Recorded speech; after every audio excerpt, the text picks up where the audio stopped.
Okay. We'll start off with another report.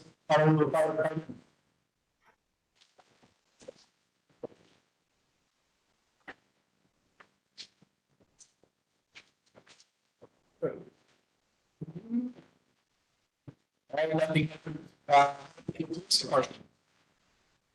Chair, we're having a hard time understanding online. Okay. Yeah, same here. It's very sketchy. Okay, hold on just for a second then. I also had to download a different WebEx app to log in today. Can you guys hear me over on this microphone? That was a little better. Better, but yeah, still fun, fuzzy. Can you guys? And one man over here. Yeah. And what about here? That's sketchy. Okay, it's probably me. That's good. It's good.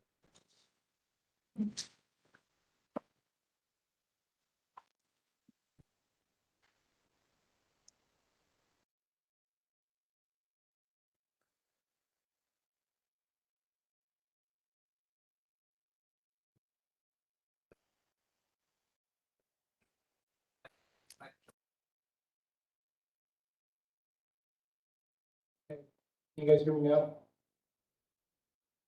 Yes. All right, starting off with monthly reports, Honolulu Fire Department. Okay, nothing heard. Okay, HPD. Hi, good evening. My name is Sergeant Snoops. Can everybody hear me? Yes, sir. Yes, Sergeant. Okay, thank you. All right, I'll be reading the March statistics for this year. So motor vehicle thefts, we had 9. Burglaries, we had 4. Thefts, we had 28. And unauthorized entry into a motor vehicle, 19. Total calls for service were 5,824.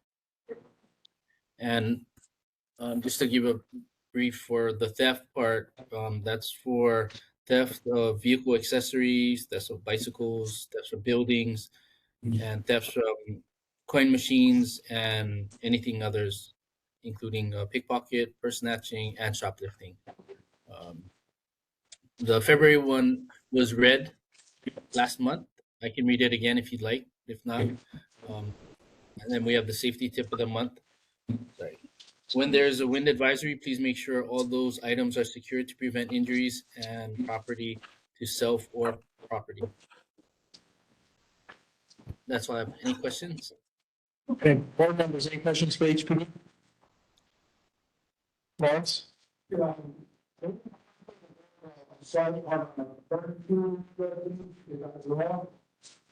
sorry. I cannot hear you at all. It's totally muffled.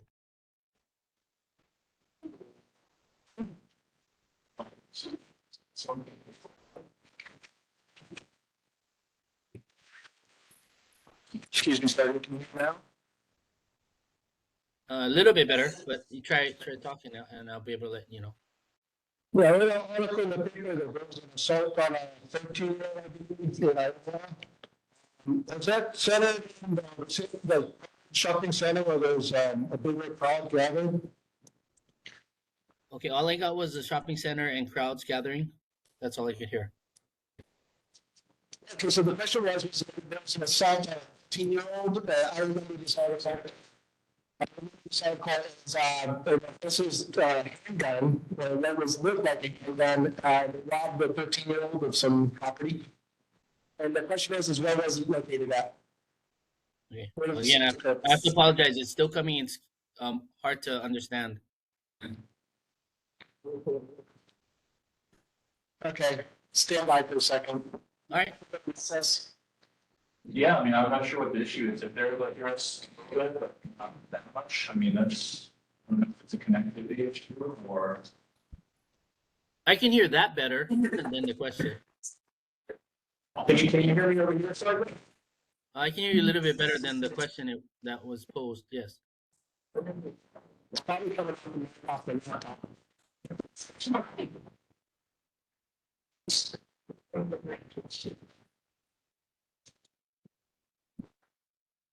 Yeah, take the recess.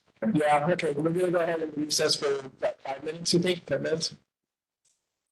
While we sort out this technical issue. Sorry? Recess of the car, the chair. Yeah. But I'm just letting everybody know. We'll take 10 minutes. We're gonna go ahead and put the meeting to recess. Try to say something to that, like.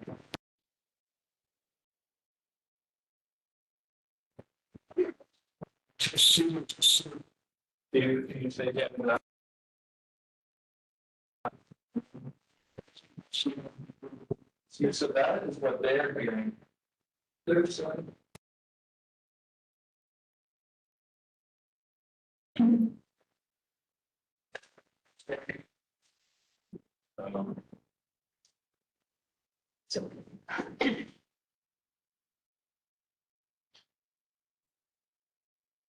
Is anyone on, if you guys can hear us, if you give us a thumbs up, is it coming through a little bit clearer now? Thumbs down. I can't even find the emojis on this new app. Yeah, there was an update last week. It's, Well, they had me download a totally different app, so Do you want to restart it, just recycle your laptop and see if that clears it? yeah, sure, I can.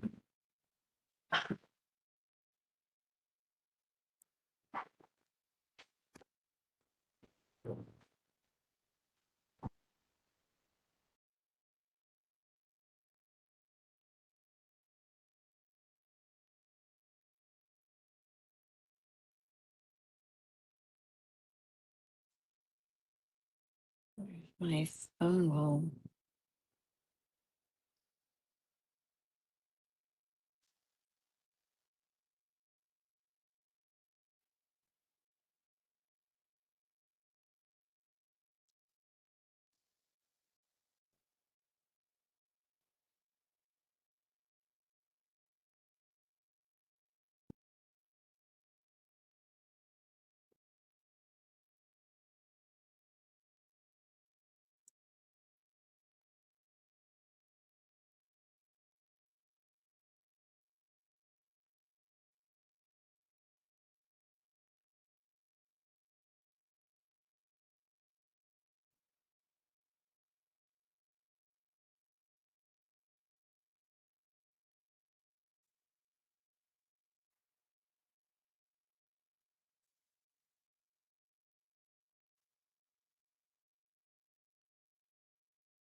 Okay, we're gonna go ahead and bring the room back from recess.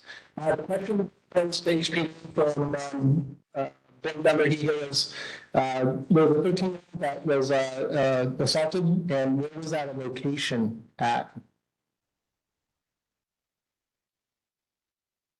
Okay, if that was me. Yeah, can you repeat that, please? I only caught like the tail end. it didn't make sense. Okay. Lawrence, you want to go ahead? Yeah. I read that there was a 13 that was assaulted and robbed in that area, and I was wondering where that occurred. Okay, there's an assault in Aiea, and then what else? Sorry. Now, there's a 13 assaulted in that area, and I was wondering where that occurred. Street.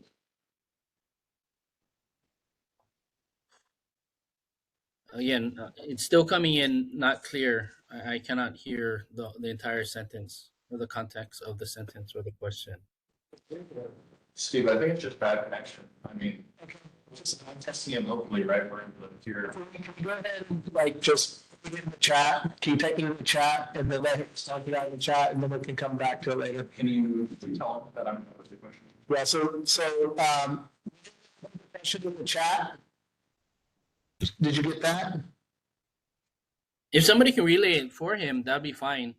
I just cannot understand. Okay.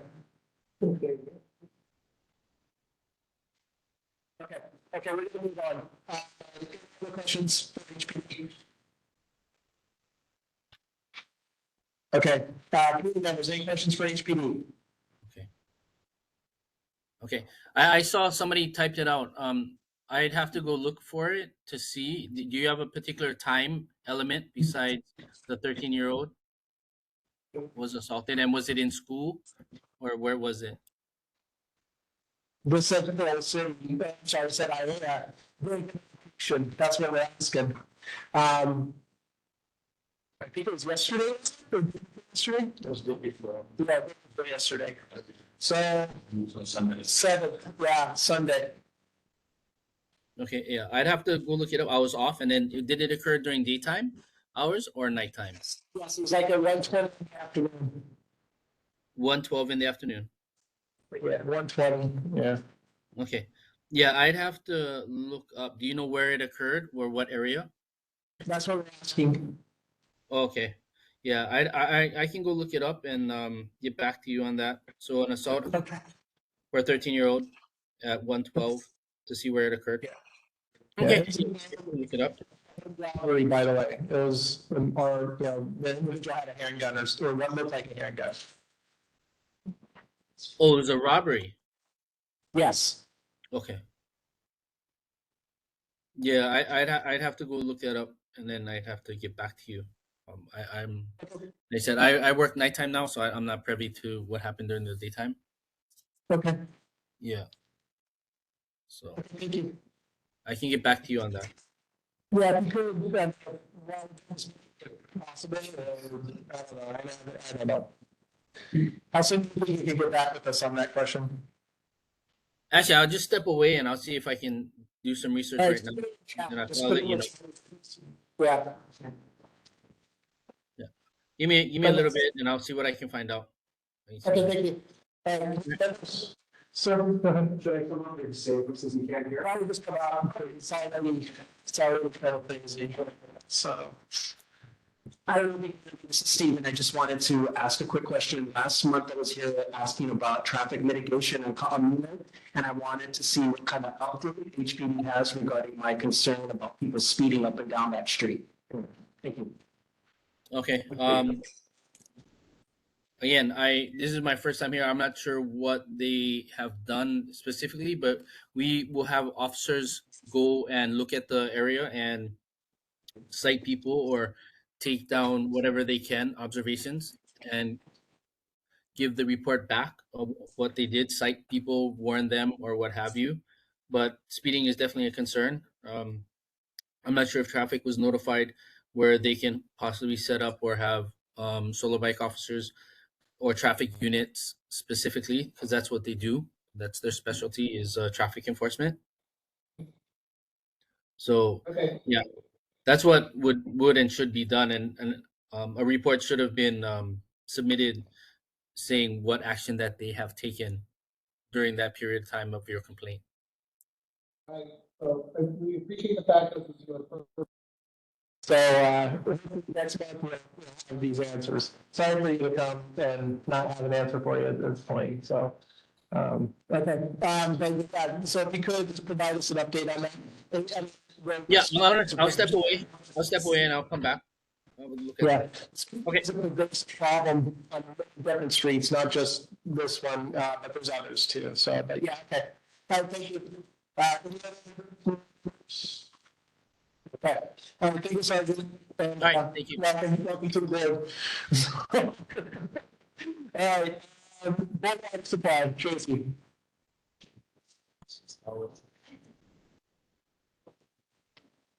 And just if we could, like, give us highlights. We got a big agenda tonight, so.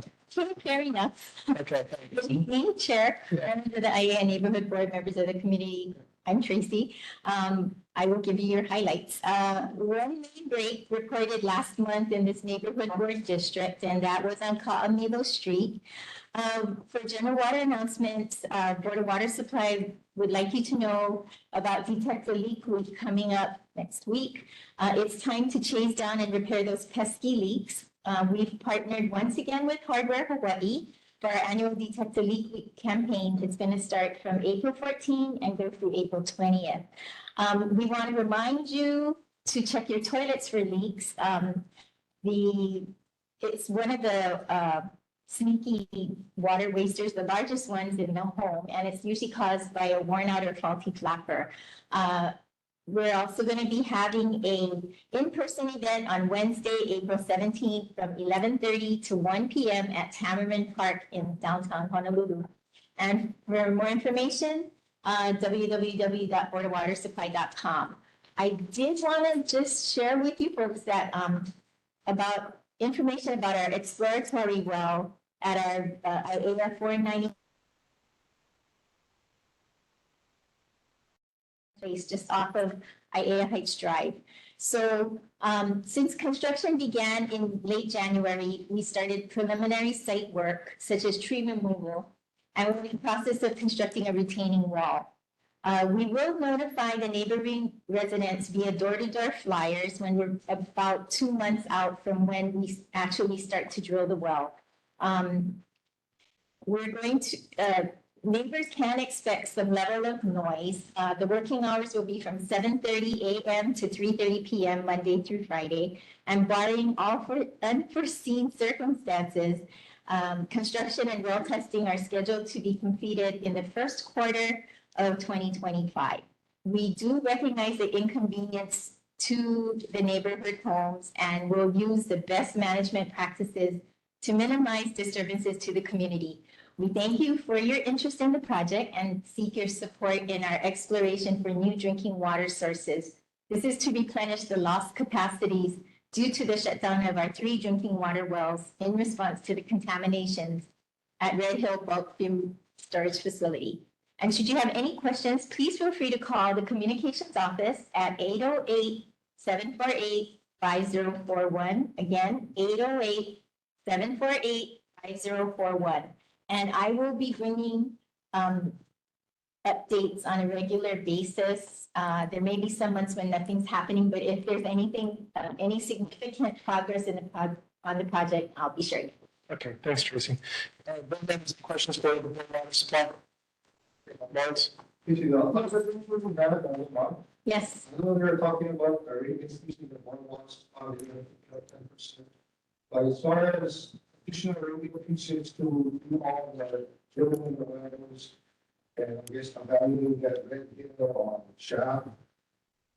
Is there any way to find out how much more the rates are going to go up? Because we're going to have big increases for water, we're going to have big increases for water supply. Yeah. We found out big increases from the state, what's going on.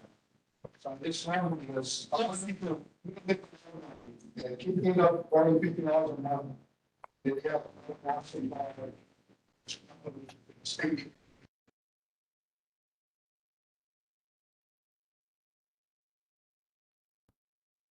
That it says water matters on it and board approved rate increases.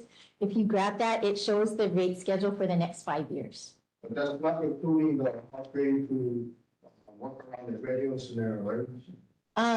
All of I'm sorry, Does it include the upgrades to the new staff, the broadcast radio, well, right, water, smart? So that covers the $1.2 billion that you guys are projecting to drill new wells.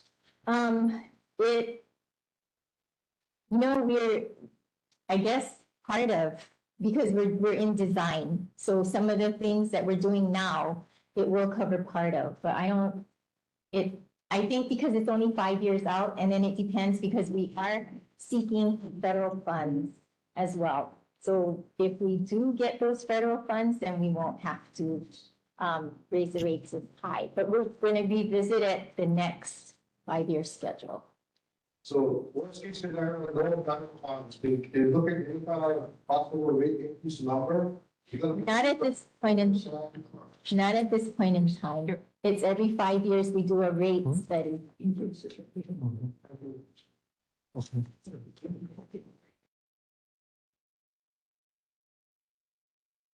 Okay, any other questions for Board of Water Supply from board members? Community members, any questions for Board of Water Supply?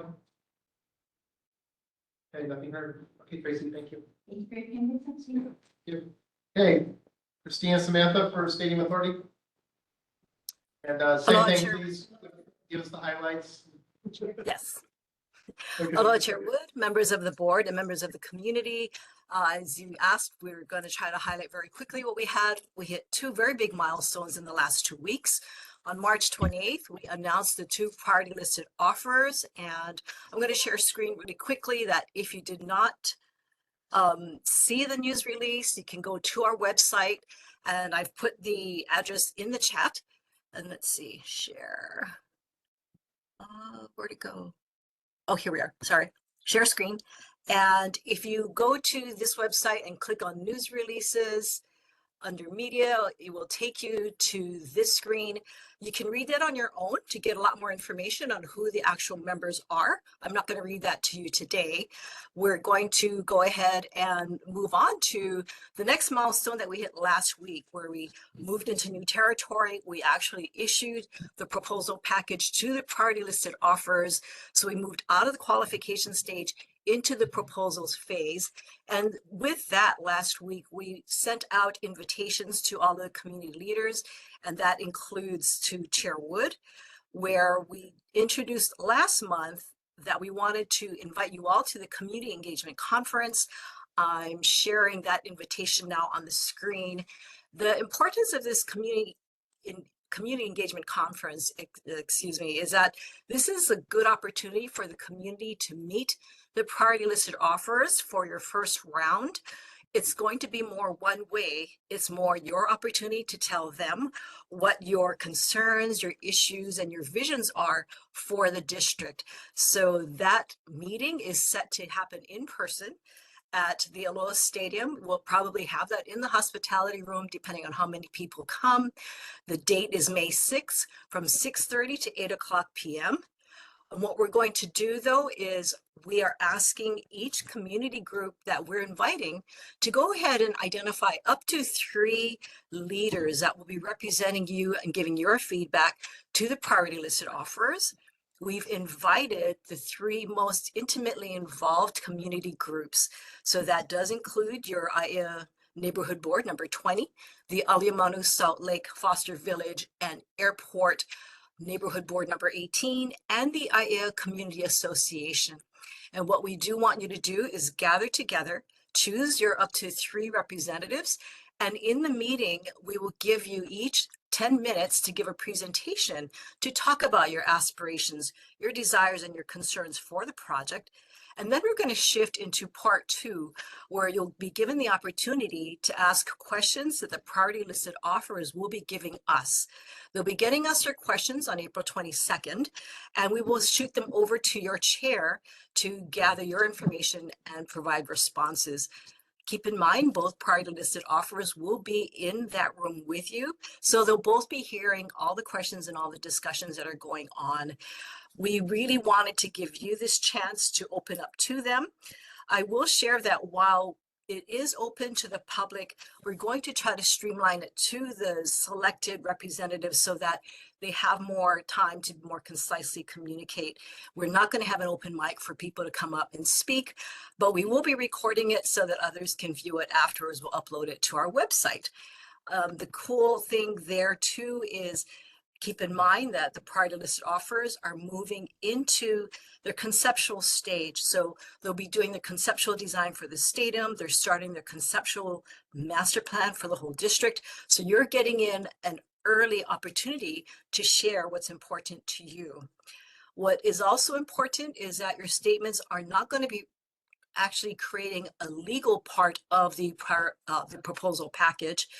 They will be just taking your input as feedback. And they will also be given an opportunity to ask questions even during the session that we can raise during that opportunity, that hour and a half that we'll be giving you.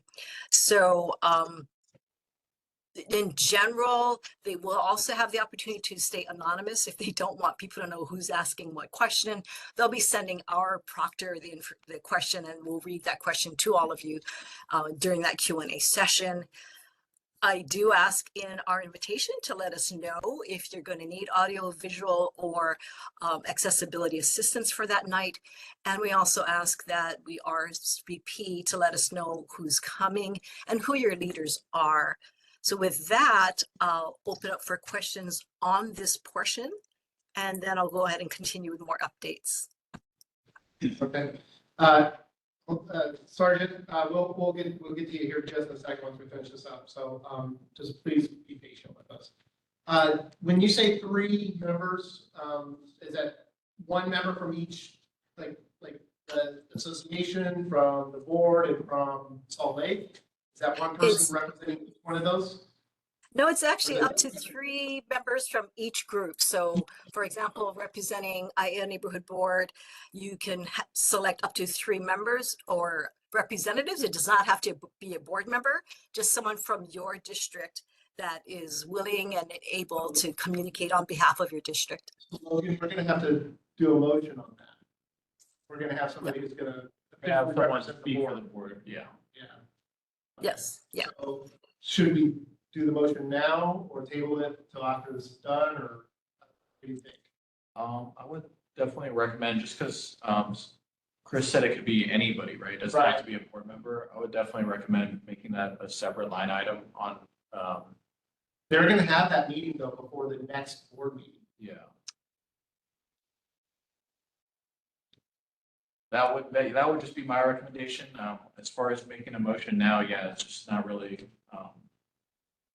proper, I guess. Right. That's what I know. That's what I'm thinking. We're kind of stuck in a rock and a hard place right now. So Yeah, this should have been something that was reached out to you to be placed on tonight's agenda. yes. It should. Yeah, we apologize. We shared this verbally last month, but only got the details now. So I apologize for that. Chair, Yeah. Go ahead. can we vote to withdraw? Can we vote to add it to the agenda tonight? You can by with a 2/3 vote, but the only thing, I mean, even that, I mean, really, you're not supposed to add something to the agenda to then take action. But I'm not like I'm going to stop you. So Yeah, I'm not going to go down that road. So how do we skin this cat? I mean, we'll have to pick 3 people to go to this. It's kind of important. So I don't know how we're going to do that. I think it's best, rather than have a board representative, just, I mean, you guys don't have to officially as a board, have an entity there. I mean, it should just be 3 people who, they can say, I'm a member of the Aiea Neighborhood Board, but Right. not necessarily speak for the board.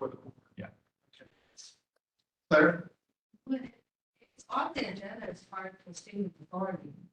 So couldn't they have an No. action? It has to be more detailed. Yeah, I mean, whatever is the action item is what is supposed to be on the agenda, not just a broad topic, basically. Action item is 3 representatives. Well, that's what we're talking. So 3 volunteers. So, all right. So is there anybody who wants to volunteer to go unofficially? Okay, I'll volunteer myself as one. Anybody else? Okay, Jane, okay. Anybody online? Board? Or any community member for that matter? When is it again? May 6th, 6:30 PM to 8. What of the week is that?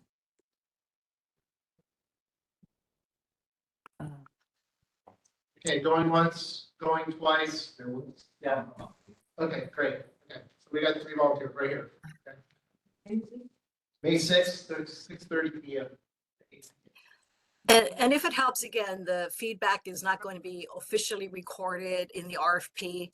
It's just an opportunity to start your dialogue with the party listed offers. So There's We're a not 10-minute presentation. Is there a slide deck that you guys have, a template that I can go ahead and utilize?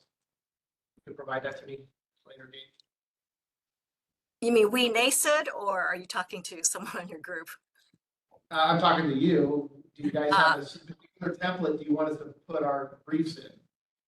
No, actually, we haven't. It was more an opportunity for you all to figure out what you want to say and how you want to say it to them.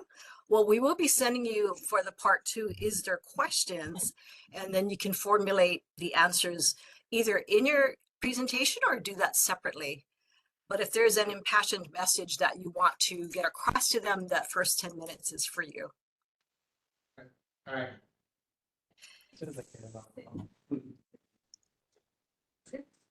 All right. Okay, and so Okay. after- Let's move on. yes, so after the May 6th conference, their proposals will be due in July. We'll select the offer by September 30th and then enter into contract by June of next year and move forward. The other item that I had was just for House Bill 2664, the one that was asking to take all of our money and pass it off to UH to build a stadium there. That bill has been held in Senate, has not been scheduled. So in essence, it will not progress further this session. And big mahalo again to Senator Wakai for helping champion this for us. Then from there, I will pass to Sam real quick to get your update on the latest goings on.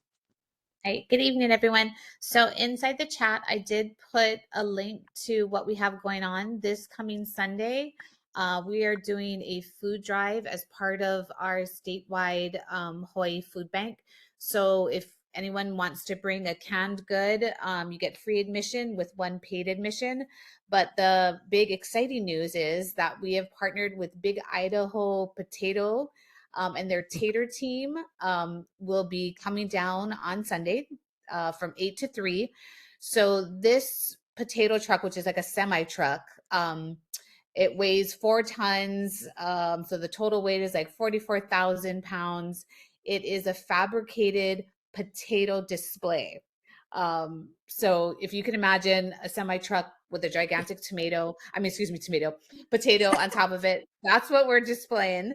And then they have a little donation board. So for everyone that signs the board, they're going to donate $1, which will go to the Hawaii Food Bank as well. And that's all I got. Thank you. Board members, any questions for the Stadium Authority? Lawrence? I was just wondering, as far as you mentioned they're gonna basically defer that bill, defunding the monies for the stadium. Is that something that's already said and done, or is that something that it has to be tabled to get, I guess, discussed on? So it was passed from the House to the Senate in crossover. The Senate then referred it to 5 different committees. None of the hearings for those committees have been scheduled, and we've passed the deadline for them to be able to make any hearings and conduct any votes to then pass it back to the committee or conference. So the bill in essence is dead for this session. Okay. The reason why I asked is there was a article about Department of Education, I guess surrendering 465 million that was going to be used for new classrooms, play courts, athletic facilities. Same article, it says that money would be used for other state priorities. So part of the 465 million would probably go for funding the stadium. Huh.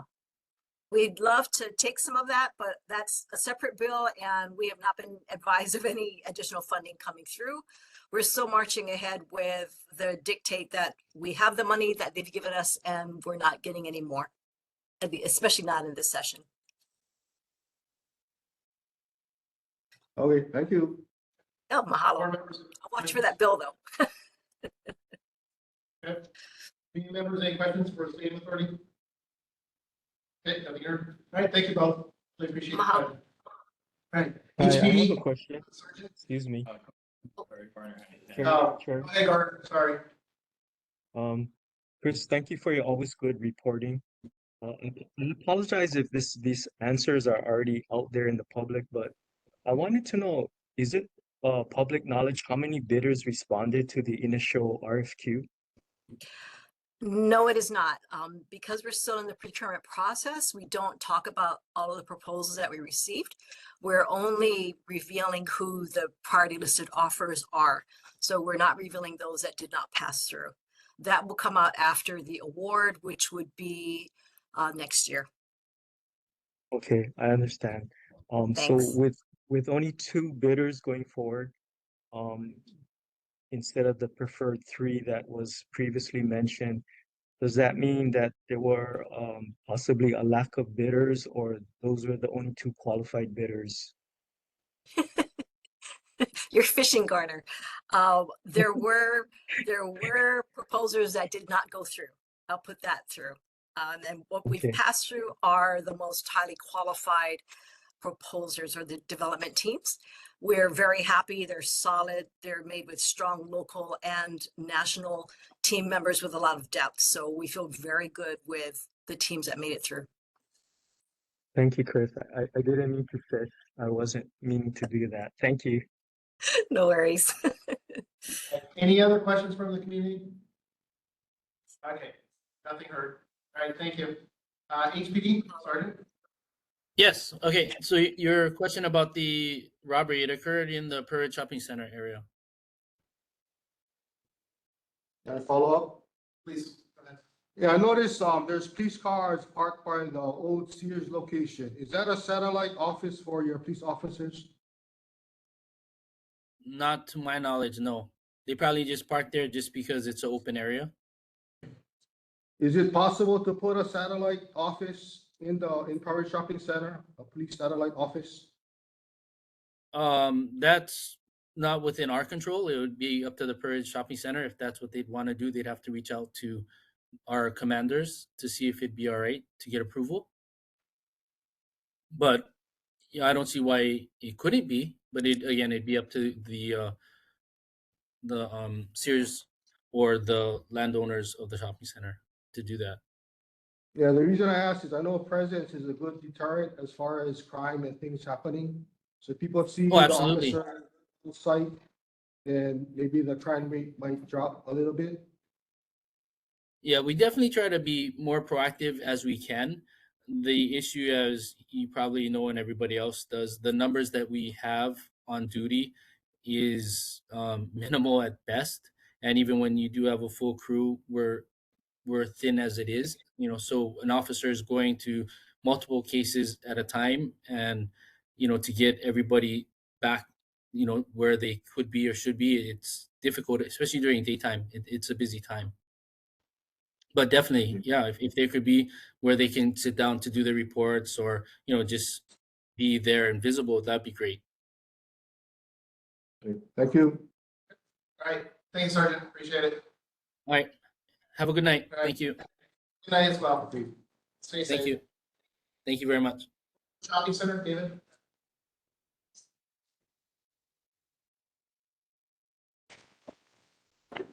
Sure, good members of the board, good evening. A few updates on some tenants and activities going on at Trowbridge Center.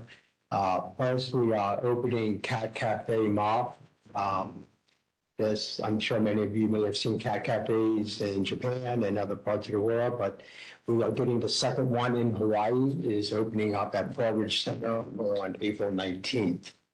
I think I mentioned last month that Homegrown was expanding. They're actually doubling in size. And they are doing their grand opening on April the 13th at 10 a.m. Samantha, still my thunder on the Big Spud, Big Idaho Potato Truck tour. It is also coming to Pearl Ridge Center April 19th from 11 a.m. to 4 p.m. This thing is unloadable. Just a potato alone weighs 8,000 pounds, and the entire rig weighs over 44,000 pounds. So we're an interesting photo opportunity. Mother's Day, we have a curated line of pop-ups that will be focused on Mother's Day shopping. They will be at the shopping center Monday, May 6th through Sunday, May 12th during center hours. Our Thursday and Friday Zumba classes continue. And I'll finally just mention two additional band performances. One, Kailua Intermediate Band performance at Pearl Ridge Center on Friday, April 12th, from 6 p.m. to 7 p.m. at Markham Center Court. And a Emmanuel Lutheran Middle School band from the island of Maui will be performing on Friday, April 19th, from 6 p.m. to 7 p.m. at our Market Center Court. That's my report. I'll certainly take any questions. All right, any updates on the big box stores? No update. You know, they ask me every month, you know. I Okay, I hope eventually that I'll have a different answer. okay. Fingers crossed. Okay, board members, any questions for Pearl Ridge Shopping Center? Okay, community members, any questions for Pearl Ridge Shopping Center? Okay, all right, thank you. All right, US Navy DoD. Nick. Aloha and Aloha. highlights. I'll start and then Vic will follow after me. We have a new product that my new deputy, Chris Tanaharo, has produced. It's a 2-page newsletter. It goes out every Wednesday. It's on our website. It's called the Weekly Mo'olelo. And it's just a highlight about 6 or so stories of what's happening with the Navy in the region. It might be the shipyard, dry dock, invasive species, senior people that are visiting, any type of environmental work that we're doing. So we encourage you to look at it. If you have any questions, you can email me or Vic, and we can certainly point you to it. We also are working on the invasive species with DLNR and other state and federal agencies. We take that really seriously. We know what the impact is here. We appreciate input from the community as we put out information on things like having to stop fishing, kayaking, et cetera. A couple things on Red Hill. The Joint Task Force is done. Transfer ceremony, March 28th. Navy Closure Task Force is now working up at the site. They're doing AFFF removal. They'll be doing pipeline removal. They have the app that used to be JTF. Please sign up for it. Please go to their website. We have QR codes if you want to look at those to get both the app and the website. And that is, they'll provide all the information updates. They'll do weekly updates. And then lastly, the long-term monitoring that the interagency drinking water system started back 2 years ago, ended in March. So the Navy came up with a new program that will continue monitoring the water, extended drinking water monitoring program. And those results will be on Safe Waters, and we continue to share all that info with the regulators. So every step of the way with Red Hill, working with DOH and EPA. Thank you, Mayor. Good. Thank you, Mr. McGill. That's Chris. Drawdock 5, projects moving forward. Any questions or concerns with Drawdock 5? So what's the actual completion date on that schedule for you? It's a while, Yeah, I know. but I can get back to you on a specific date. Yeah, just time period, like 2025, fall, you know, that kind of thing, you know, something like that. I think it's gonna probably be 2026 or 2027. Or, and you also have the contact number for their, I do, so. and that would be Joel. Yeah. You can see me in the back, I can give you that number, or anyone can just contact the Just board. bring it next time you come up. We get it. Thank you, sir. Also, the NAVFAC utility quarter, all the issues of last month were addressed. I don't know of any new issues, but if there are, we will address them. And April 20th, we're going to have a cleanup of the Aiea Bay Recreation Park. And we're always looking for volunteers. If you're interested, call Brother Duna. I have his phone number. You can see me in the back, and you have his number and contact info as well. And last, historic Pearl Harbor boat tours. This is our chance to see Pearl Harbor from a different perspective. It's awesome. And if you're interested in that, our point of contact is Jim Newman. Come see me at that end. I have the number, and you have the number as well. Is that coming from the, 4 Stars? No, Area? Not that one. Okay, this is something that's the boat tour. You mean, is it going from their boathouse? Yeah, It'll either go from the Park Service, depending on the time, or it can go from the Pathway Boathouse. But Okay. we'll let you all know, we're gonna be starting, Chris has some ideas that she's putting together. Those probably go from the Pathway Boathouse, easier parking, doesn't pay for it. right. Easier parking.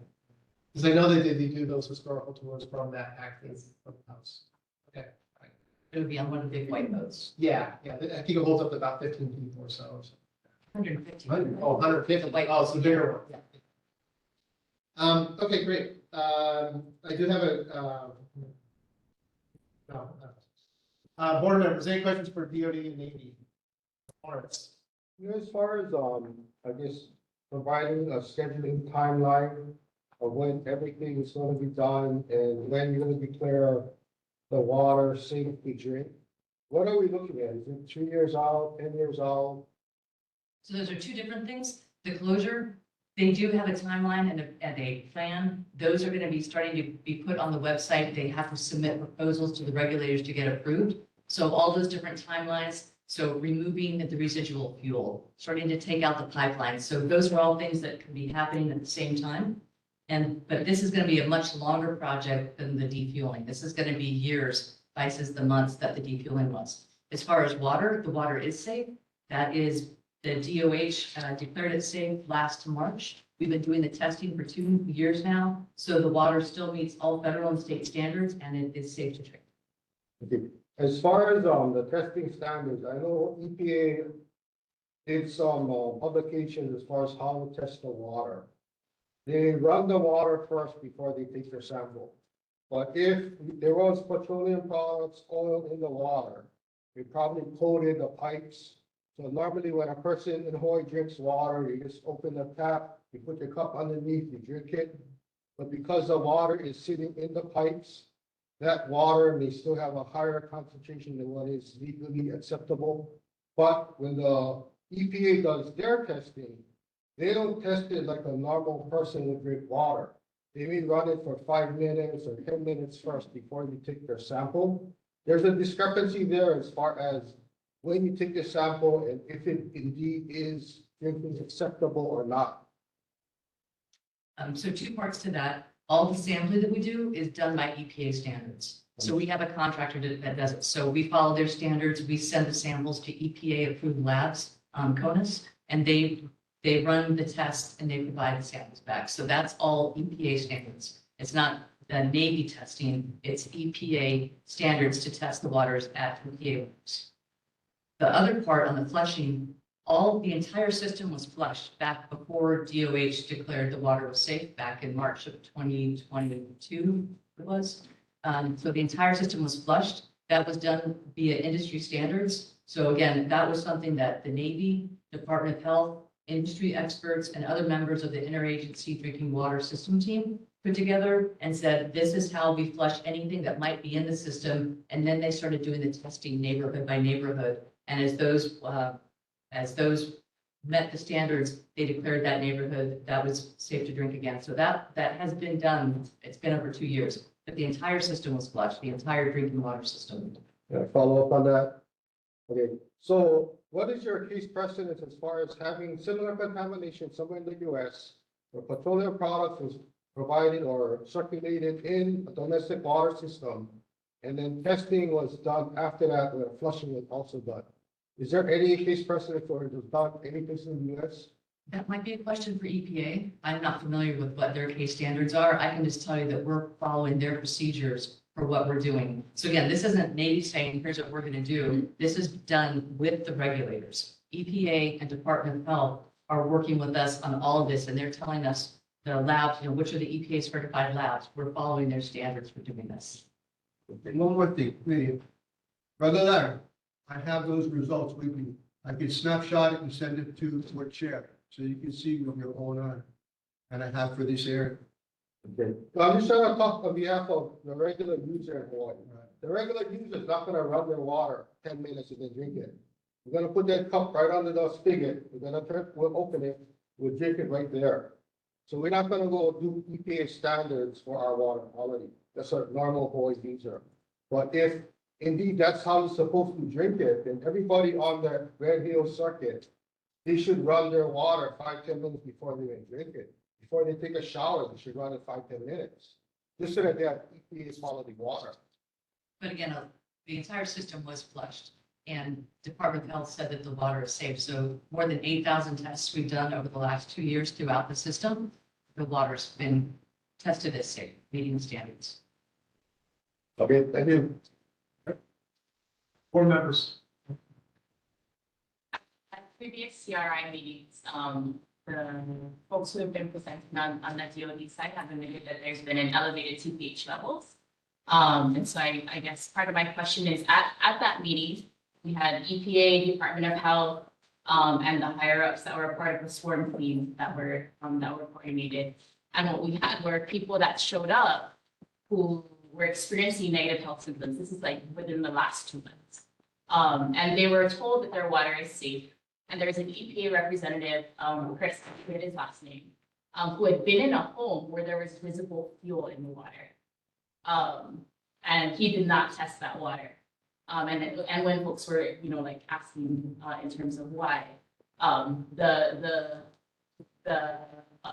Navy representatives who were present continue to assert that the water was safe, but there is a discrepancy in terms of what safety looks like when people are still getting sick and when there's still visible fuel on the water. So one of the promises from that February 15th meeting was that they would figure out how to reconcile that. If people are still getting sick under the EPA guidelines of it being quote unquote safe, or the DOH guidelines of it being quote unquote safe, we're still not protecting people, and primarily military families.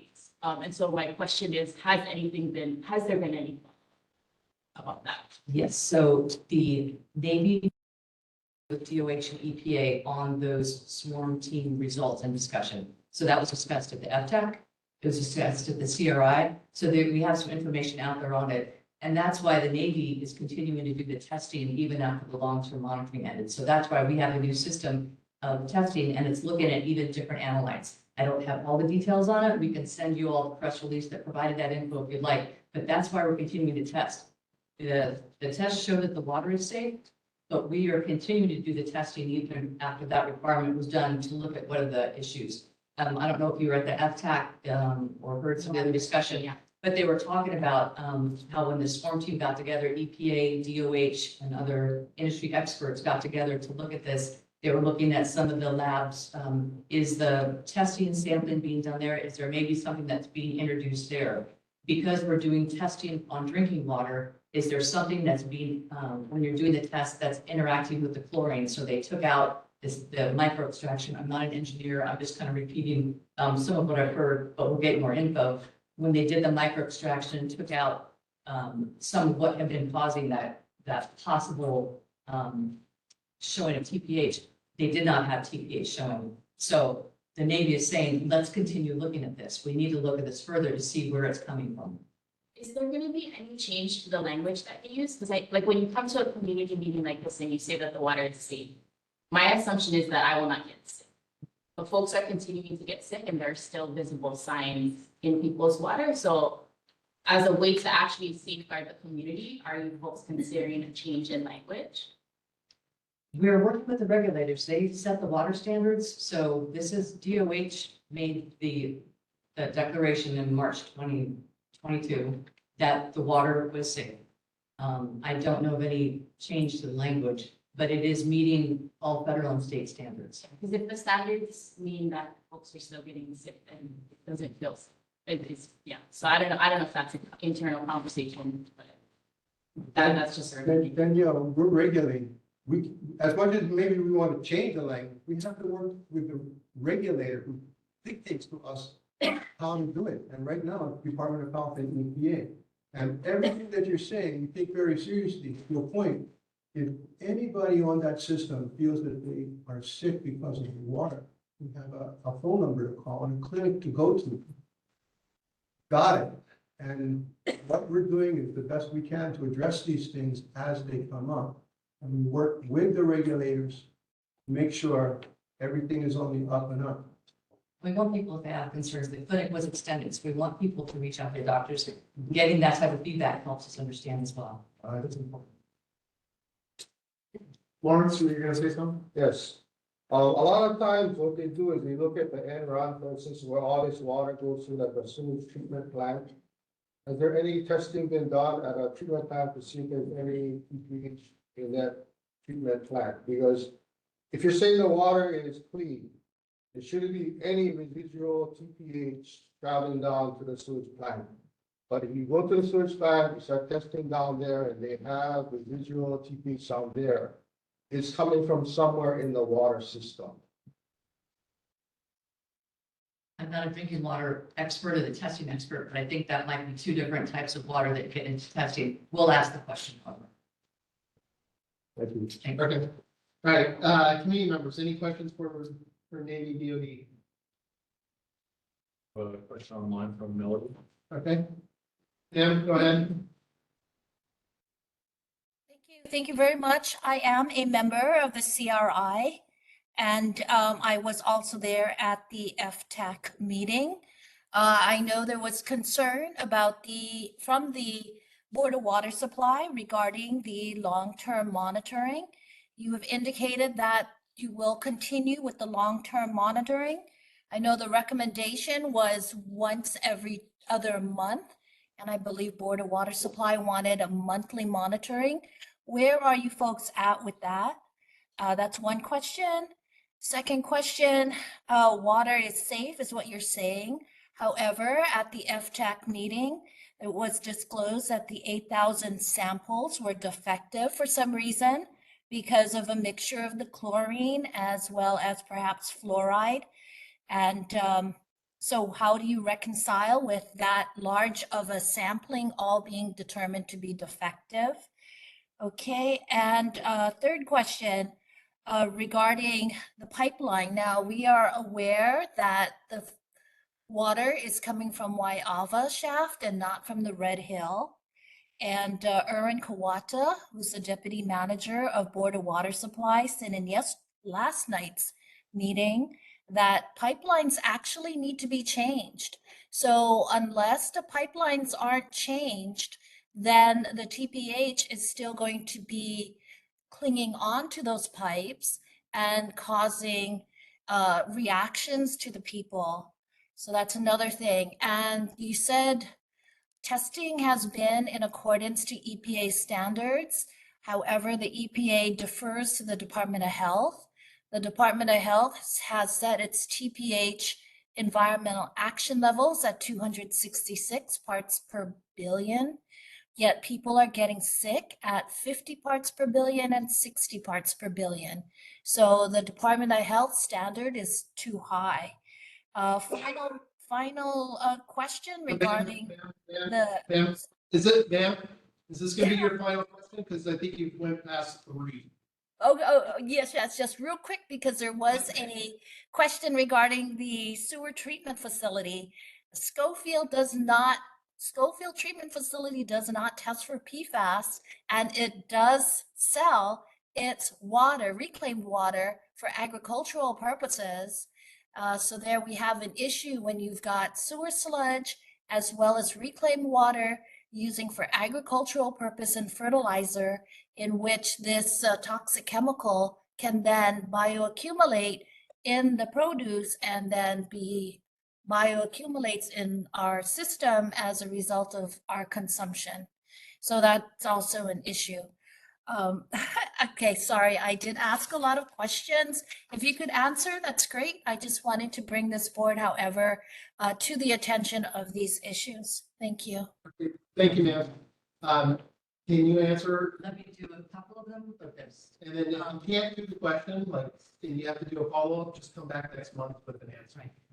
So on the testing that you mentioned that BWS wants us to do it more frequently. I think we might be talking about two different testings because the extended drinking water monitoring plan is doing it monthly at multiple sites. So that might, the BWS one you're talking about might be a separate one. Secondly, the 8,000 samples, those are good samples. Those were good tests. What we were talking about were the TPH exceedances that may have been caused by either a lab error or an interaction with, I believe it was fluorine. I would have to double check. But overall, the 8,000 samples were good. That was solid. And again, the regulators reviewed and approved those results. The pipeline, the Waiava, I mentioned that earlier when one of the board members asked a question. We did all the flushing. So based on industry standards, again, this wasn't just Navy saying that. We worked with the regulators that flushing the entire system would clean out anything that might have been in there. So that was done based on recommendations from regulators and the interagency standard. And I think that's all I have. I can't talk with Scorpio. Right, okay. Ma'am, if you could, some of those questions that you presented that maybe they didn't fully answer for you, you can put that in the chat and then we can follow up later, like at the next meeting with some answers to those. I'd greatly appreciate it. Okay, I'll do so. Thank you. Thank you. Okay. Any other community members have questions for maybe you? Okay, nothing heard. All right, thank you. Thank you guys.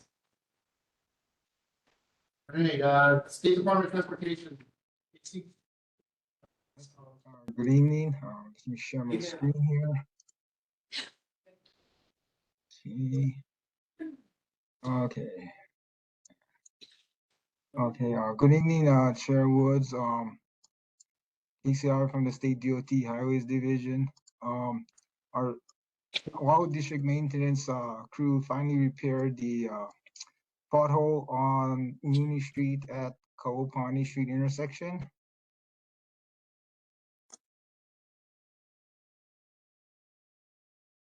The homeless encampment near the Aiea Heights Drive overpass located along the Aiea Place have been removed. At last month's meeting, there was a question on how often we conduct bridge inspections and if the vibration from the rail was causing a pavement cracking and other problems at the Kalalao Bridge near Palimomi Street intersection. Our bridge section normally conducts a bridge inspection every 2 years. For our geotechnical engineering section, the pavement cracking, especially at the transition onto and off the bridge, is not due to the vibration from the rail. The pavement cracking is caused by sediment of the abutment backfill over time due to the screwed angle of the bridge, which results in an uneven flexure of the bridge structure. Although the eastbound bridge was constructed in 1945 and the westbound bridge was constructed in 1960, we are not planning to replace the bridge at this time. We do have a maintenance project scheduled for advertising at the end of this year, so I'm working with our bridge section to see if we can expand the scope of work to include the pavement repairs to the approaches of the bridge for a smoother transition. I'll report a follow-up report at future meetings. I want to thank Senator Elefante for his April 1st email about a homeless encampment on Kamehameha Highway at Palimomi Street intersection. Our homeless coordinator and his team did remove the homeless encampment last week. But unfortunately, when I did a quick field check this morning, the homeless encampment returned and moved a few feet to the right, which is outside the highway's right of way and within the stream bed, which is the city's right of way. So I'd like to ask the city's representative, Director Millis, if he can help remove the homeless encampment. I also asked our homeless coordinator to remove the yellow trash crash barrel that is, since it belongs to the state highways and any trash within our right of way. And finally, I also want to thank Senator Elefante for his email and picture he sent to me this afternoon about a down sign at 99279 Moana Road. I will investigate and report back at next month's meeting. This concludes my report, and again, board members, elected officials can email me any concerns they have about state highways. If you can attach pictures or a Google map on the location of your concerns, it will be greatly appreciated. I can take any questions at this time. Okay, thank you. Board members, any questions for DOTs? Lawrence? You know, the striping coming over Red Hill going westbound, there was concrete barriers put up there and it was moved, but now the yellow striping is hard to see next to that dividing wall between the east and west traffic. Is there any plans to restrike that area? I will have to get back to you on that next month. I would see if there's any project in the pipeline. Thank you. Okay, thank you. Okay, board members and other questions? Okay, committee members, any questions for DOT? Claire? Hi, can you tell me if you have any plans for the mounds of soil that are in the off-ramp that are stationed next, they were taken out when you guys took out the oleanders in the medial strip? Okay, where is that located, the mounds of soil? When you come from Maya Highway, you take the off-ramp and then turn around and go back to Aiea. There's these mounds of soil and they're covered now. But they've been there for quite some time. Okay, I'll have to go investigate where that location is. If you could, Okay. send me an email or a Google map or something to confirm the location, but I'll have to go look. Okay, when you have your homeless cleanups, can you tell me, the old folks also cleaned up Aiea Street, behind Aiea Shopping Center and between Aiea Mission. But nobody took out, we cut out all the grass, we broke down all the, homeless camps, because we're having multiple fires there. But all the trash was left there, and then with the recent rains, all the trash went into the street. And now there's now blockages of the street along the way. Do you know who's supposed to pick out that trash? Like tables and lots of things. Yeah, normally our homeless crew, when they do help remove the homeless encampment, they assist in cleaning up the area. But again, I have to look at where it's located and if it's within the state highways right away. Okay, it might be somebody else in the city, it might be the city cleanup. I think it's an actual. Okay, thank you. Any other questions? Okay. All right, thank you, Casey. Appreciate the report. Okay, moving on to board business. We have a vacancy on for sub-district 4. Is there any candidates for that position? Okay. Nothing heard. Move on. So we have the affordable housing community. Doing a brief. For that.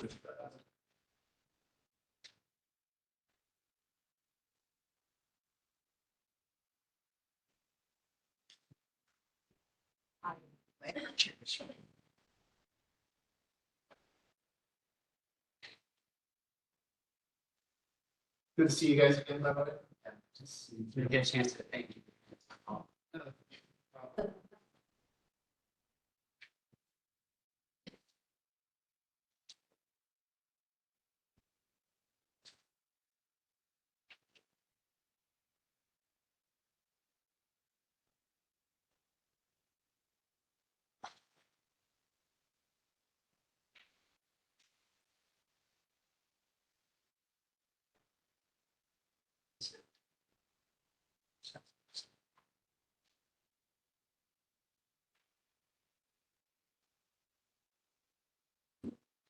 Sorry, I just having some technical difficulties here with sharing the presentation.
I mean, do you want to just send the slides to Logan?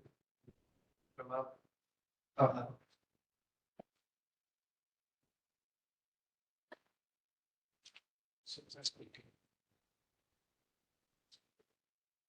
Yeah, for everyone online, with the presentation hasn't started yet, we're just trying to get a presentation up.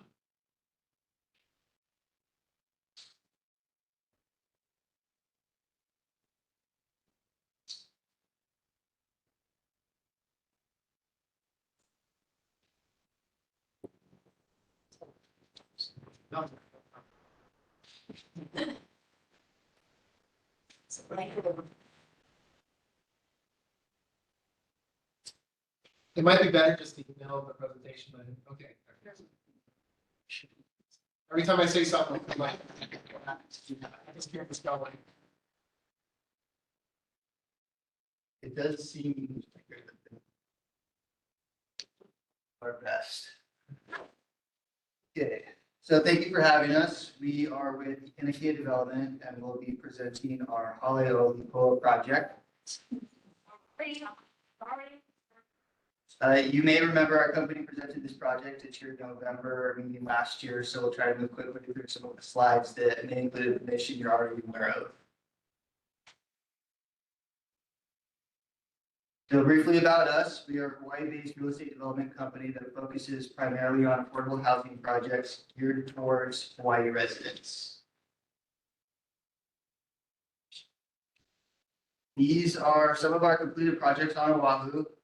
Maili in the center is a 52-unit affordable rental project completed in 2020. And Makana o Mo'iliili is a 135-unit affordable kupuna rental project for people 55 and older completed last year.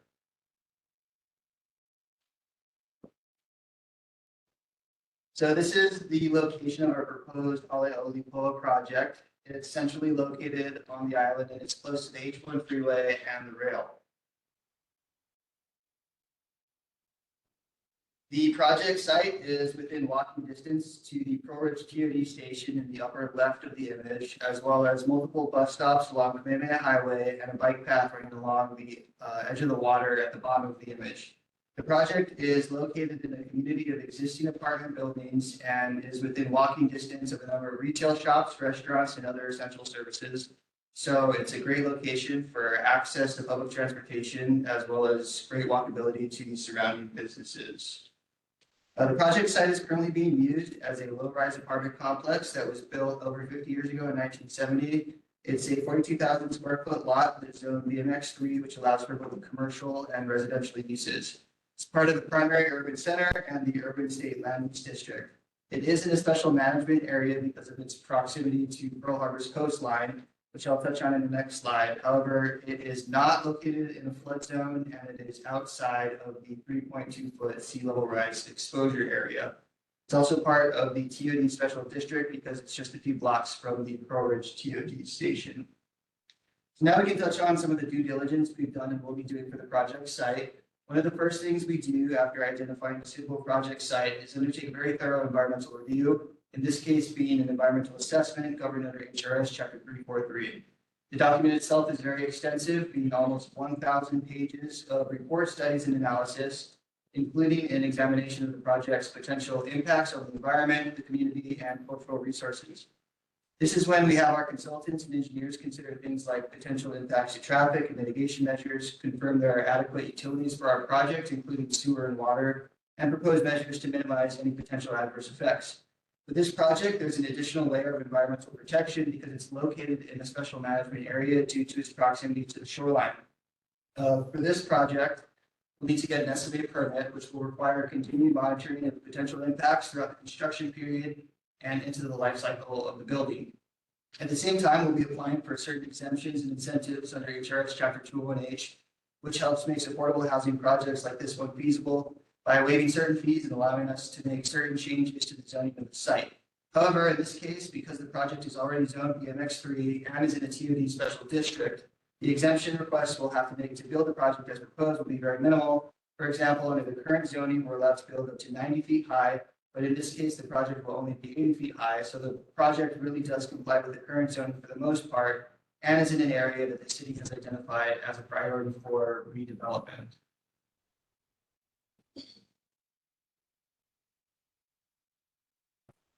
These are some of the city and state agencies that we consult with and that will be overseeing our progress related to the EA, SMA, 218 approvals and building permits. As you can see, there is significant government oversight to ensure the project is being developed responsibly and in full compliance with all applicable rules and regulations.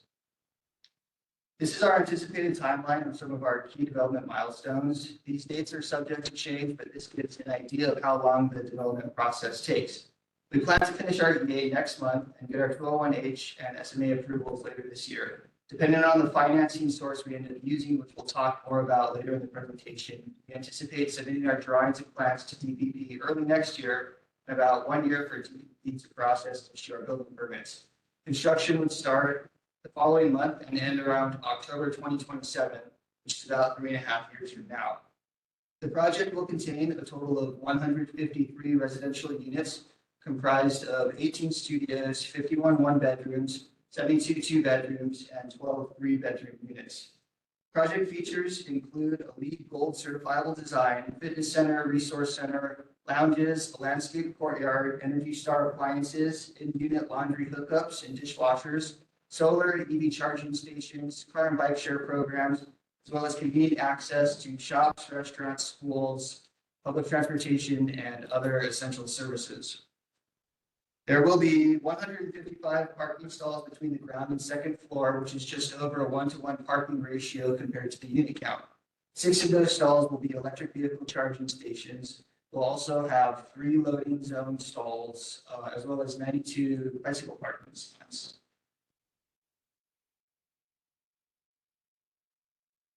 The third floor will include the fitness center, resource center, a lounge, the landscaped courtyard, and a number of residential units. And floors 4 through 8 will have the same layout with a mix of studios, 1-bedroom, 2-bedroom, and 3-bedroom units. Now, I'll turn it over to Keegan.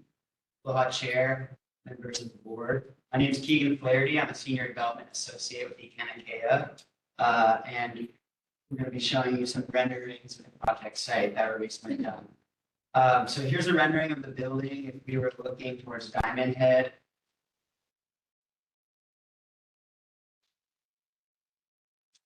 Here's one if we were looking towards Eva. You can see the rail station in the background, an elevated rail guideway just south of the proposed project. And here's another rendering, but looking towards the harbor. Here you can also see a little bit of the landscaped outdoor courtyard as well. And then this is a rendering taking a look from the street level if you were looking towards the Pearl Pie Shopping Center. So we're here because obviously everyone is working hard to solve the housing crisis here. In Hawaii, housing is the biggest expense for people. It makes up 38% of household spending, and we lose talented local people to lower costs of living on the mainland, with 20 people leaving the state every day in 2022. We build affordable housing where family members can thrive. And so one of the key elements that we haven't talked about yet is who is this community serving? What we're showing here on this slide are the median incomes of different household sizes in the city and county of Honolulu.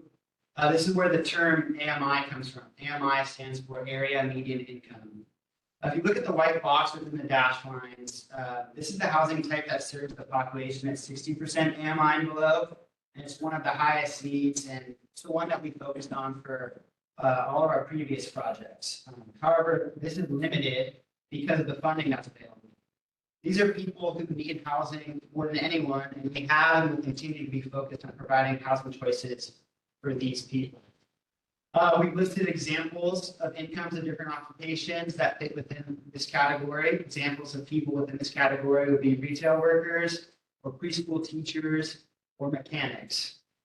The next level is the 80 to 100% AMI, which is that population that really doesn't qualify for that 60% below population, but in turn can't afford the market rents that are out there currently for rent. This population demographic has been termed workforce housing or the missing middle. because it's a large segment of the population that's historically been left out of the housing solution. These are people in need of affordable housing as well, and are considered some of the most difficult to serve because that funding really hasn't been available or feasible until 2022, when the state recognized this as being a need that's been unmet and introduced a funding program called the Rental Housing Revolving Fund Tier 2 program that I'll talk about in a little bit. These are your post-secondary teachers, your civil engineers, and education administrators. And so when we started this project, we looked at ways we could entitle it so that we could have the most options to actually execute and build housing units. As I mentioned previously, our priority is to house individuals and families at or below 60% AMI. However, the only financing approach to be utilized to build this specific housing type is very competitive and unfortunately oversubscribed. Again, the challenge in providing affordable housing is the availability of financing options. These options presented to you today are the results of trying to find alternatives to address the wide needs for affordable housing, whether they're affordable rentals at 60% AMI and below, or affordable rentals between 80 to 100% AMI, or affordable for sale, which are all desperately needed. We need alternatives and the flexibility to pursue those alternatives, which are limited. If we were to focus on only one avenue of housing type, the reality may be a community of housing that we invest a lot of time, a lot of money into that never gets built, and we continue to fall short of addressing our housing problem. When we take on new projects, we look for sites with convenient access to job centers, places that are desirable and suitable for housing. But most importantly, we work with sellers that give us the time to secure the entitlements and financing we need. Our sellers here are giving us the much needed time to do what we need to do to provide affordable housing. However, they're also expecting us to be creative and to execute on our promises to buy the site and develop housing. They're willing to give us the time because they believe in us, our track record, and they can appreciate our ability to give them timelines and these options here to pursue.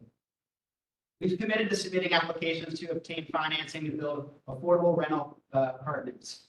As you can see, our main preference is to build housing using low-income housing tax credit, or LIHTC, for those 60% AMI and below. We're also considering the missing middle housing demographic, serving households 80 to 100% AMI, which is our second priority, but is also tremendously needed. This would be done by applying for the funding from the state's Rental Housing Revolving Fund Tier 2 program, which is, as you can imagine, highly competitive. Only to the extent that we can't do either of these, we've included a for sale component to build affordable for sale housing. So yeah, this slide shows the unit and income distribution for Hale'olipoa. All the rentals will be affordable and restricted by definition, and the rents will be shown to you next. Here are the projected rental rates for the two scenarios. Only people that meet the income qualifications for these income levels will be able to rent these units. We'll be restricted to renting to people at or below these income levels for a period of 61 years. Anyone who makes more than 100% AMI will not qualify for this housing. Once the project's completed, we'll be following a fair tenant selection process. Prospective tenants are able to join a wait list and then selected by a computerized lottery system. This lottery will give priority to people displaced by the project, people from the surrounding community based on zip code, and Oahu and state residents. The income qualification process will follow the results of the lottery, and we also must comply with the federal and state housing acts. So that's it for our presentation. Thank you guys for allowing us to come here and present. We welcome any questions. Board members, any questions? Once. In layman's terms, I know they have a percentage of the income that they think should apply to housing. Is it all looking like 30% when you guys are putting those numbers down as far as going down AMI ratios? So that would be in the first scenario, and I can go back to that slide to show you the breakdown. So in priority one, you can see it's a mix between 30 and 60% AMI. And those are the type of households that you're going to be serving with the low-income housing tax credit financing program. In that application process, it's a competitive process. Obviously, having things like leveraging when you're going in and being able to substantiate a higher bank loan that you're going to be able to get some higher rents in there. But also serving the community at those lower income ranges. we found that having a a mix of the unit types as shown in each of those options is what, has been competitive historically at HHFDC and how other projects have been funded. Okay. This is a very exciting project, a very much needed project. But one of the problems that I see that I asked you about the last time you were here is the lack of adequate parking. I think your first presentation, you said you had 150 and it went up to 155 parking stalls. But when you think about it, for 153 units, that's not going to be even close. It's going to be 2 cars per unit. And the idea of having it near a rail station, maybe people will use the rail, but they still don't have their car. There are other things that people do in Hawaii, just take the rail to work. So this project has stated, going to have a large spillover of cars parked in the community.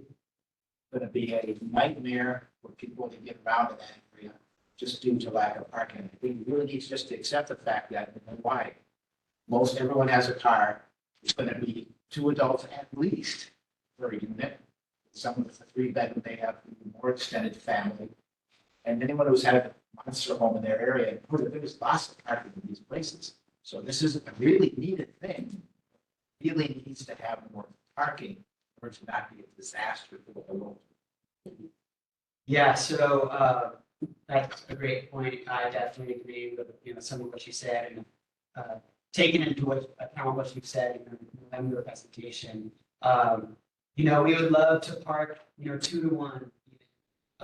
Unfortunately, this is a constrained site, and we're competing for funding, and so with that, the state is looking at your project construction costs. And if we were to fit in any more parking stalls than what we currently are showing, we'd have to go 3-4 stories to get to that 2 to 1 parking to unit ratio.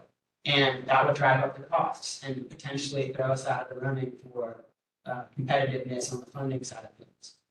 Also, we understand that, having parking is going to be something that's an amenity, or it's going to make this project attractive for people. It's going to, lessen the burden on the streets for the surrounding community. We're trying to be a good neighbor, and, we're not trying to create additional problems by, having overflow, spill out. So there's kind of a balancing act here, because being so close to the TOD station, DPP and, the TOD plans call for reduced parking.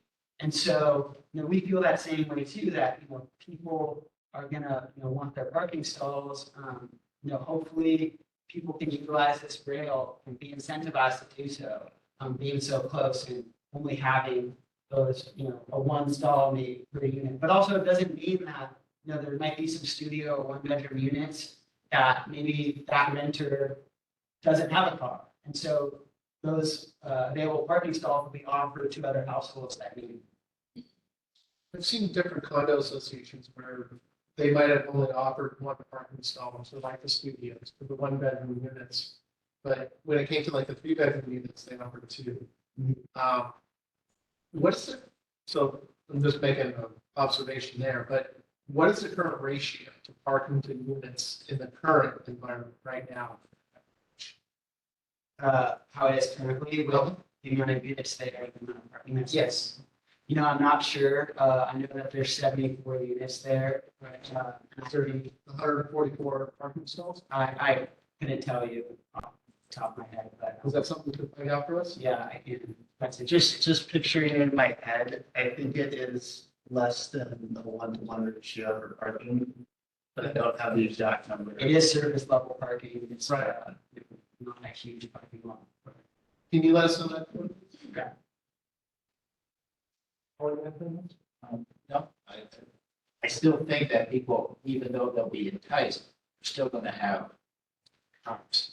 And I still think that even if you give us a number that it's not 1-to-1, now you're adding more units instead of 74 units in the spillover on the street right now.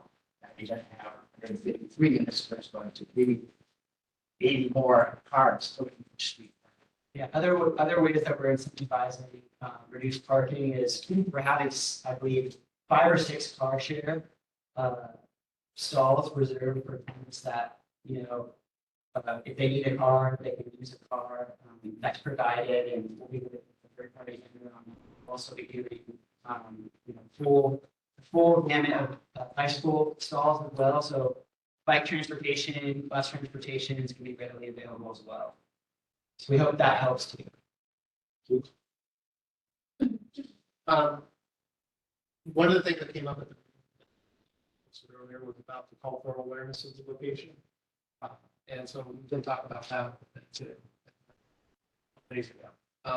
I just want to bring that to your guys.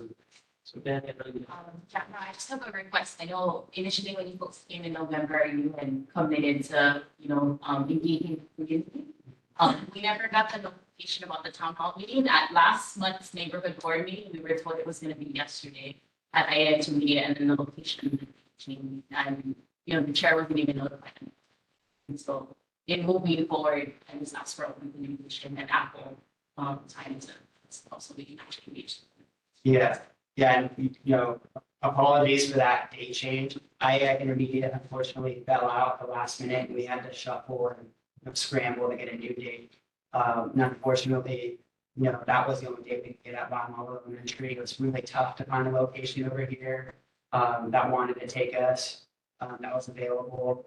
But we did come to the neighborhood board to announce that, trying our best effort. We sent out mailers to all the residents on Lepoa Place, inviting them to the town hall. And we're actually here tonight to continue the conversation. We're doing a board or a presentation for the Aiea Community Association on Monday as well. So, we're continuing the outreach.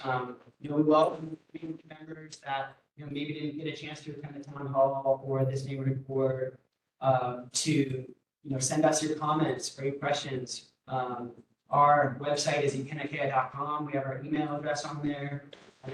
We'll be taking questions throughout this whole process. We already have been doing a lot of community outreach. So, but yeah, I appreciate that and do apologize sincerely. but myself, Claire, and some member for Darrow. Okay. Right, community members or board members, any other questions? Claire? I have a question. Can you turn that way? We did bring up some concerns at the town hall meeting, and you are coming to our AC meeting, so I don't want to be neighbor of some of the issues we brought up, but it would have been nice to have seen you incorporate some of those concerns in your presentation tonight. You're looking at an environment, accepting the environmental assessment on May 24th. May 2024, that's like next month. When we asked what were some of the results of the environmental assessment, we didn't get, to be honest, the presentation sounds like it's from your point of view. What are we doing to affordable housing? We're providing all this affordable housing, we're addressing SMA, we got it. The concern about parking, well, we can't do anything about parking because, well, maybe we need to be smaller. You show us the renderings of what it looks like from the street level, from Malka, that building stands out like a big sore in the whole area. We're trying to keep the shoreline open. So I have a concern about that. You said the DOE was one of the agencies that you reached out to, but never said where these students are going to go. What were some of the DOE concerns? What are some of these agencies' concerns? And I'd like you to be able to address those that are you see online. Yeah, thank you, Claire, for those. We definitely went back, the morning after our town hall meeting and dove right into all the comments that were brought up after that meeting, specifically, the water issues and, some of these agencies that brought that up. And so we're, doing our best looking at that with our structural engineer, our architects on it, our civil engineer. DPP also is the one that's going to be, advising or working with them on it. to make sure that there are no impacts. And, we did, take that into serious consideration right away. We're diving into finding responses to that because we want to be careful or not, we have an environmental assessment that's coming up. If we have something that says we're creating an impact to the community, it's not going to be a finding of no significant impact. It's going to turn into, something else that's going to make the project that much harder to get done, potentially not done at all. So we're taking this very seriously. The reason why I didn't have answers tonight was because I was hoping to have more, studies and background on that. But we do definitely appreciate your concerns and we'll continue to work on addressing them. They'll be definitely incorporated in the environmental assessment, the final EA that will be posted. So when do you guys want to come back and do this again? So we can come whenever. Our process was, a couple meetings, town hall, engagement community, Aiea Community Association.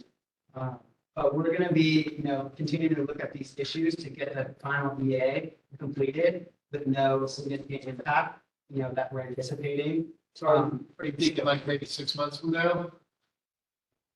So walking me through where we're at too is, we're going to be processing this environmental assessment. After that, it's right into a special management area and a 201H application. So those applications will go to DPP directly. They'll be reviewing them. We'll get additional comments, I'm sure, as well to be addressed. And then DPP, after their reviews all done and coordination efforts are done, it will be taken to City Council for their approval on those 201H applications. Can we go back to the timeline real quick? Yeah.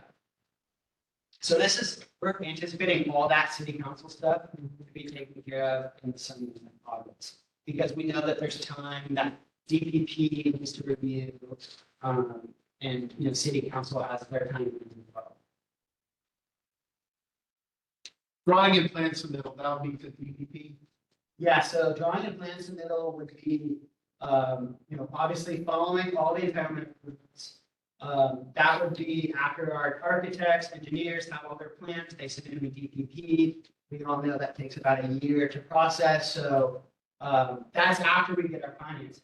So this schedule right here, after August 22, 2024 is assuming that we get our financing from the rental housing volume. Well, let's say all this happens, but the drawing and plan submittal is kind of what I'm leaning in on.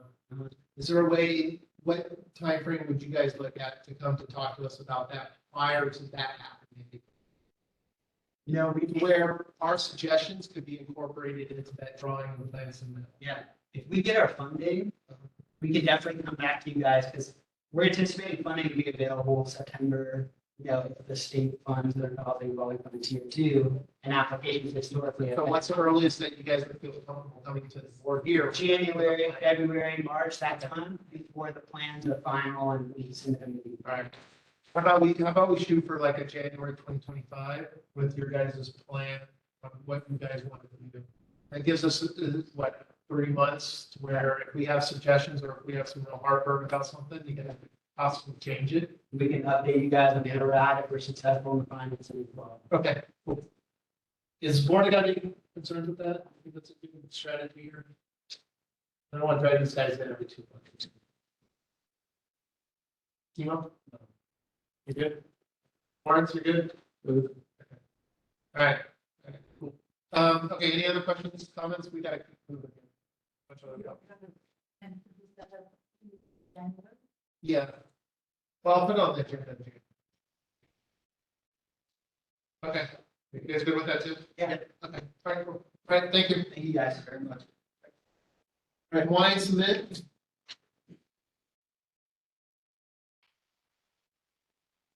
And thank you guys for meeting.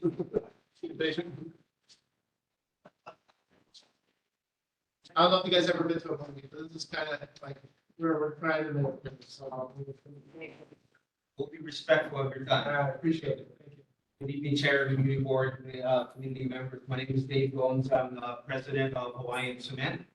Along with me today, I've got Dave Willitzer, our environmental and engineering manager, Hawaiian Smith, and Scott and Corey from HHF, our planners.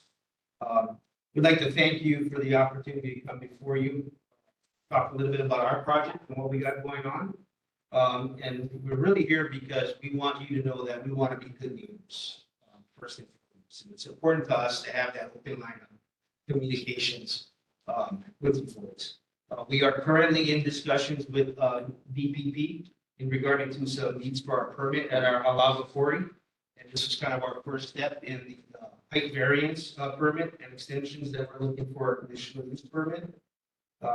So before Scott goes into more details, a little bit about our company. We're a construction supply company. We're statewide. You know, we're in concrete, we're in aggregates, we're in cement, we're in landscaping, cut stone. We represent all major islands in the state. Here on Oahu, we have about 160, 170 employees in our Alava quarry division and cement division that's out there. Our quarry is about approximately 330 acres. We lease, own from Queen Emma Land Company. And so we're also proud that we can support Queen Emma in their efforts for the Queen's hospitals and how we can contribute to their mission. Our quarry's been in operation since 1939. It's 85 years in operation today. That's kind of a really overview. I'm somewhat new to my role here. I've been just made 2 years as president, been with the company for 25 years. I'm born and raised in the island of Maui, so thank you for the opportunity to come in and talk to you folks today. So this time I want to turn it over to Scott, who's got better details. Good evening, Chair, members. My name is Scott Easer. I'm a principal in the planning firm, HHF Planners. I've been planning for over 45 years, the last 3 years. At that time, I've been with HHF Planners and principal since 2021. I'm sorry, since 2000. As David mentioned, quarry has been in its present location since 1939. It's an original lease between the Clark Alava Rock Company and Queen Emma Land Company, and the property has changed hands over the years. Wine Smith came into ownership in the 1980s. Oh, next slide.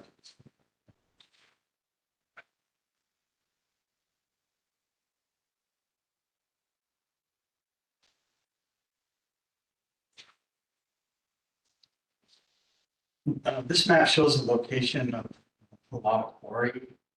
The property is, as Dave mentioned, is about 330 acres. It's surrounded by urban and industrial uses and undeveloped forest areas on the Mauka side.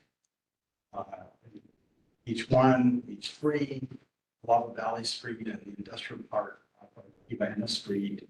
The state ag quarantine station is in the neighborhood, as well as the Alava prison. The property, and this is the key concept in how the quarry came to be, is in both state conservation district and the state urban district. So you're looking at the Mauka side, which is in light green, that's in the state conservation district, and the lower area purple is in the state urban district. The ratio of conservation to urban is 75%, 25%, about 250 acres in the state conservation district. So does that mean you can't excavate into that location? No, it doesn't mean that. In fact, while we're on the slide, I mentioned that the quarry has two separate permits. One is a conservation district use permit that was issued by the State Department of Land and Natural Resources. And there's also a conditional use permit that was originally approved by predecessor agency to DPP, the Department of Land Utilization, in 1974. That permit was granted for a period until 2026. So it's in 2 years that the permit expires. The permit is coincident with the term of the lease that Halal Quarry White Cement has with the land. So this whole process was generated by a desire on the part of White Cement to extend their lease, and I'll get into a bit of that detail next. This is the also the primary urban center map. The light green area is preservation. The purple area is in industrial, and that's the proposed map that was before. I think the planning commission just sent up the proposed EP to the city council. I don't know that they've had any hearings on that map yet. Next slide, please. This is the zoning map. You can see the zoning follows the state conservation urban district boundary line. The area undecided light green is zone P1, which is coincidental with the state conservation district.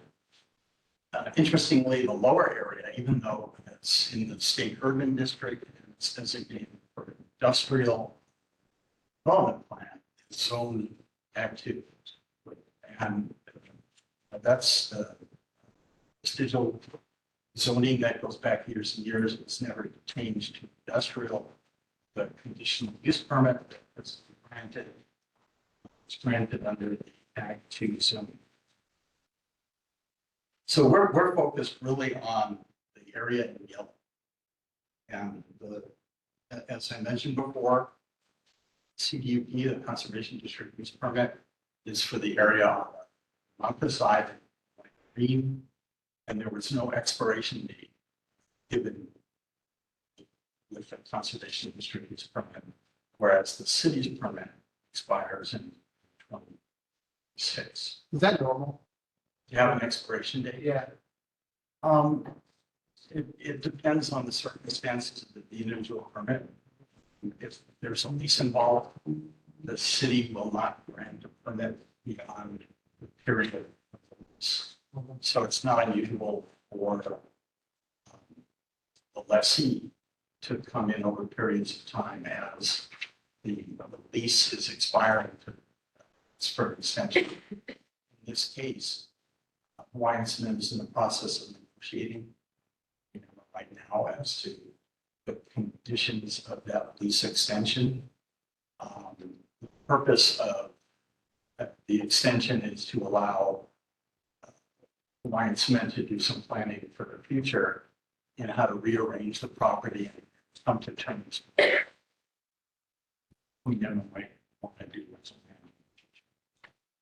So the reason we're here tonight is in the process of doing the research to get the extension of conditional use permit, we discovered that there were several facilities within the existing quarry that exceeded the allowable. So we have to go in and apply for an after the fact variance for all of these different facilities that exceed the height. They're all self-reported. We pointed these out to Department of Planning and Permitting, and we've included those in the request. Next slide, please. This is a site plan. It's probably hard for you to see all this stuff. There's a total of 14 individual equipment components on the property. Without going into detail on the specifics of each one, and I'm not entirely familiar with all of them. If there are questions about the folks from Cement, be able to answer your questions. There are 3 concrete batching plants, a section of asphalt plant, equipment used in material handling, processing operations for screening, sorting, crushing, washing raw material.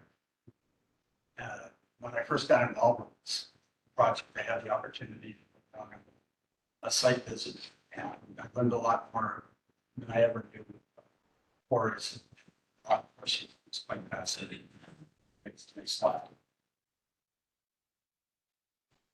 So this gives you a visual equipment that is coming under the request for variance. I know it's hard to see. There are water tanks, conveyor belts, batch plants, all kinds of different equipment. They are all designed to industry standard. They are all designed for maximum safety. Quarry would not be able to function.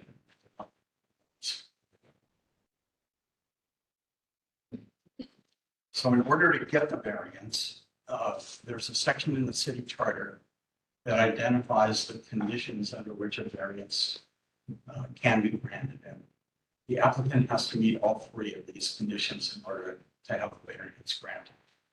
One is that the reasonable use of the property would be denied. The second is that the variance is due to unique circumstances and not general conditions in the neighborhood, so that the reasonableness of the zoning is not drawn into question. This is language taken directly from the charter. And the third requirement is that the essential character of the neighborhood is not altered. So as I said, the port has been there for 85 years. We're not going to alter. There are no new facilities being proposed as part of the variance request. We have in fact submitted a variance application to the Department of Planning and Permitting.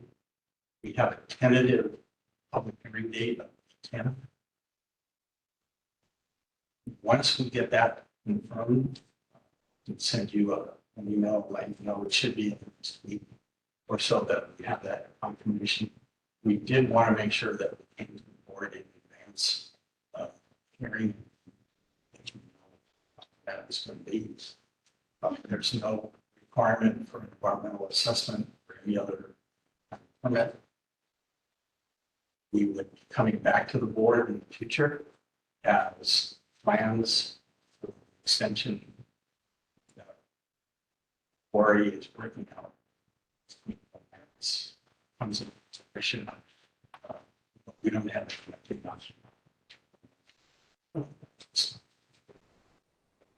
I mean, this location where it's at, normally when we deal with this kind of thing for variances, it's because it's blocking, Pearl Harbor or something like that, where you guys are located at, laying that corner back there, nobody's, I think the only person that gets it is no pay so, I get it, yeah.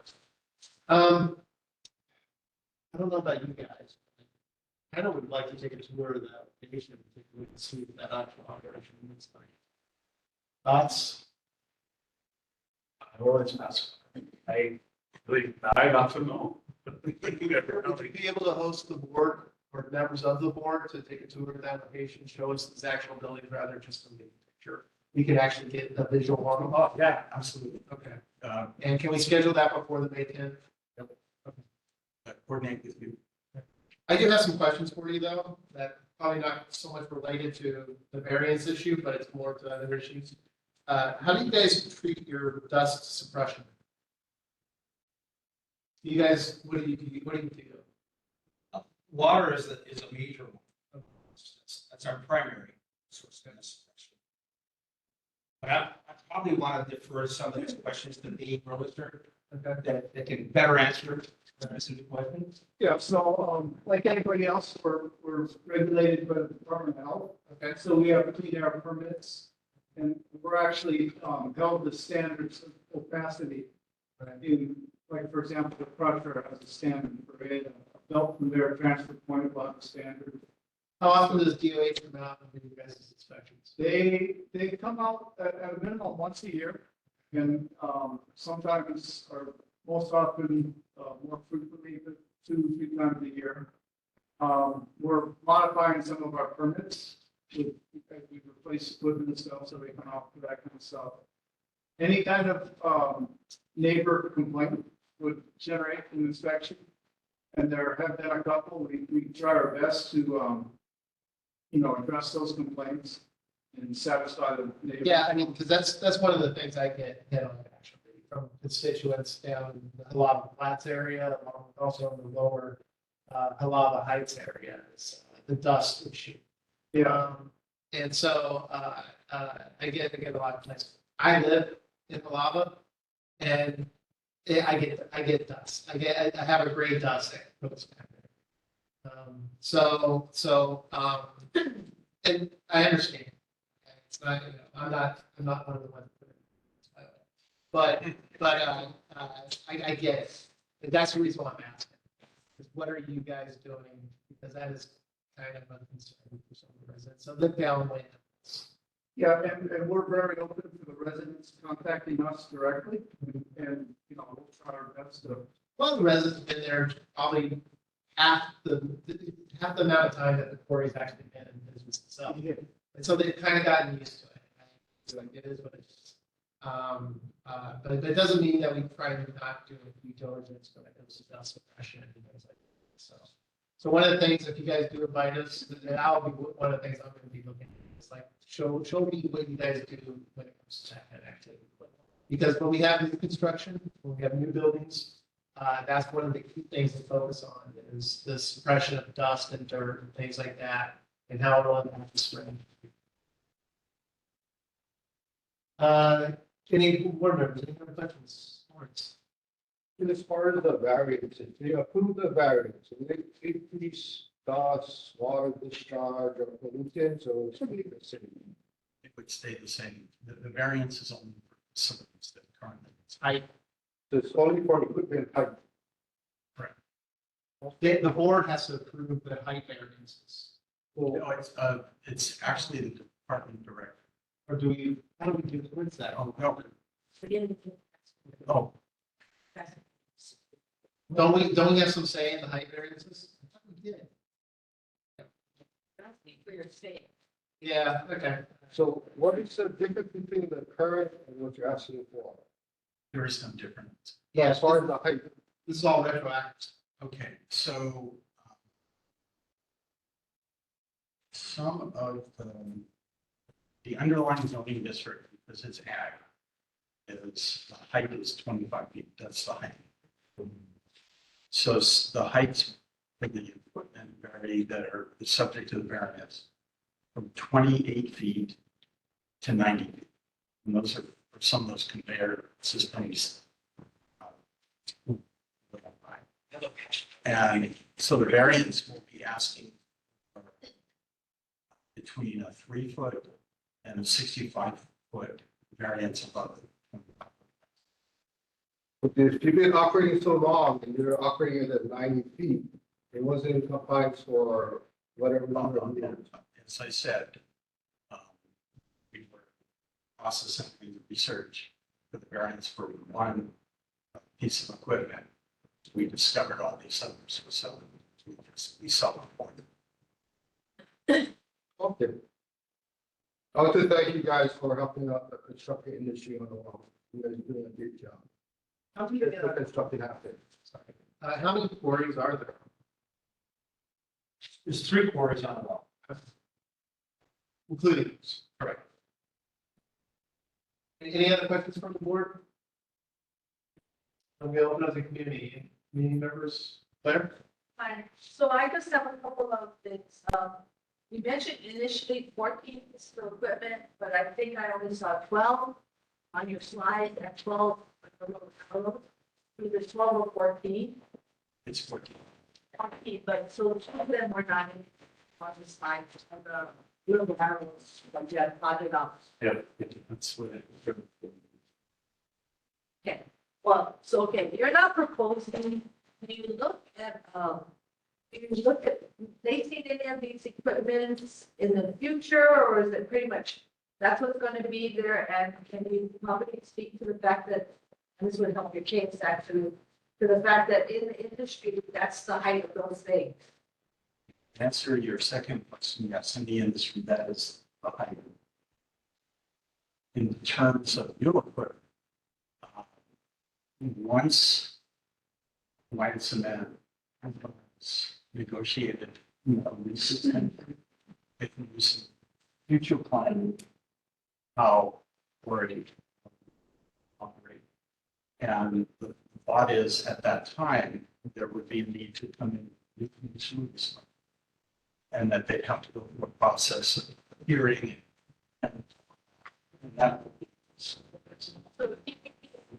Grant you the variance of 65 feet, let's say for your highest rear build, that's not grandfathered in, solely for the life of that. a variance runs with the property but if the variance is granted for a specific piece of equipment, it's for that specific piece of equipment. It could be Okay. All right, with that, I will thank you guys for coming. Appreciate it. Reach out to me about the time and Yes. date, and we can set that up. Yes. Okay, so the variances are gonna be for each specific piece of equipment. It's not gonna be overall, everything pushed up. Yes. It's not like that. Yes. Okay. Okay. All right, so reach out to me about the date and time that you can set up that, like, that tour of your facility with the board. Do you have a preference on ATG? And Weekday board members, what would work for you, weekend, weekday? Those that are interested. Weekdays, okay, let's set up for maybe a Friday. Good, okay, yeah, Friday. Thank you. Thank you. All right, bus service modification.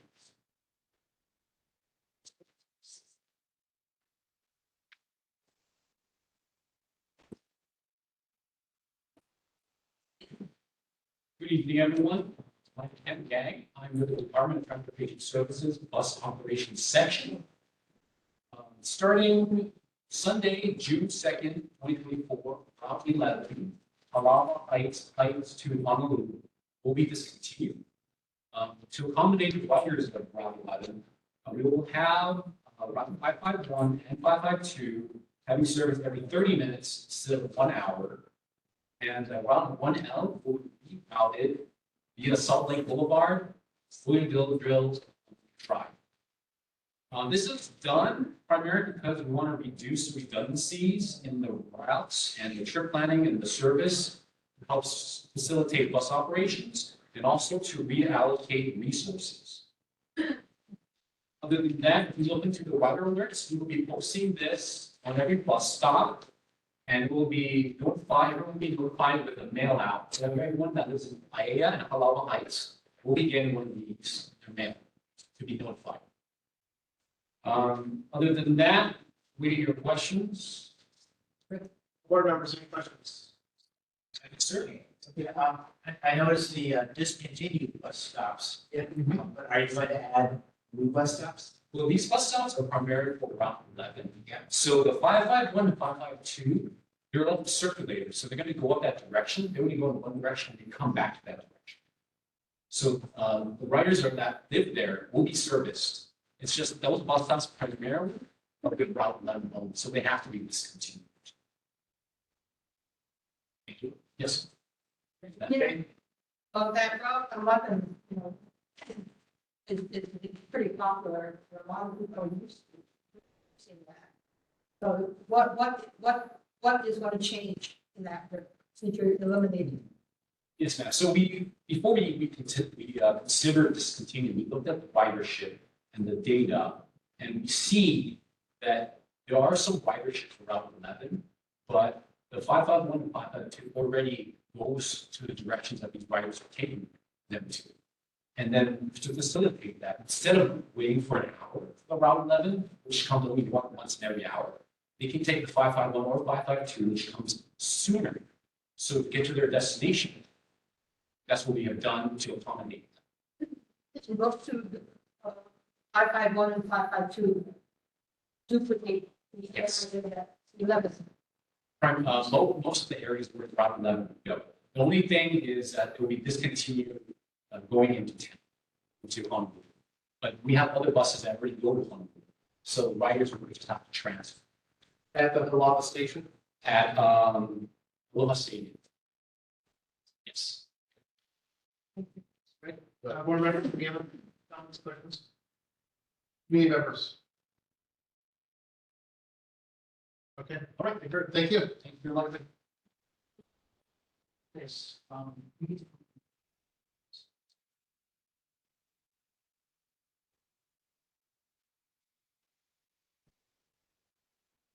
Okay. Okay, Kakua na Ayana.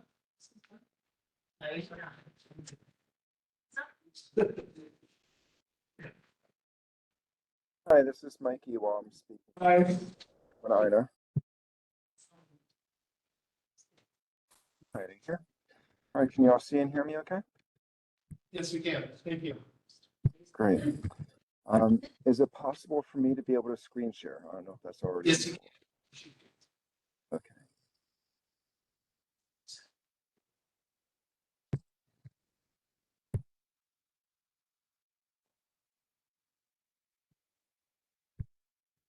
Sorry, I'm much more familiar with Zoom than this platform, so give me a second.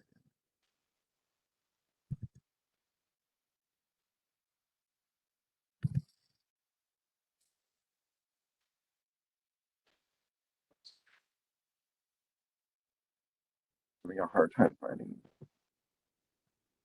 Okay, did that show up right? Do you see the cover slide?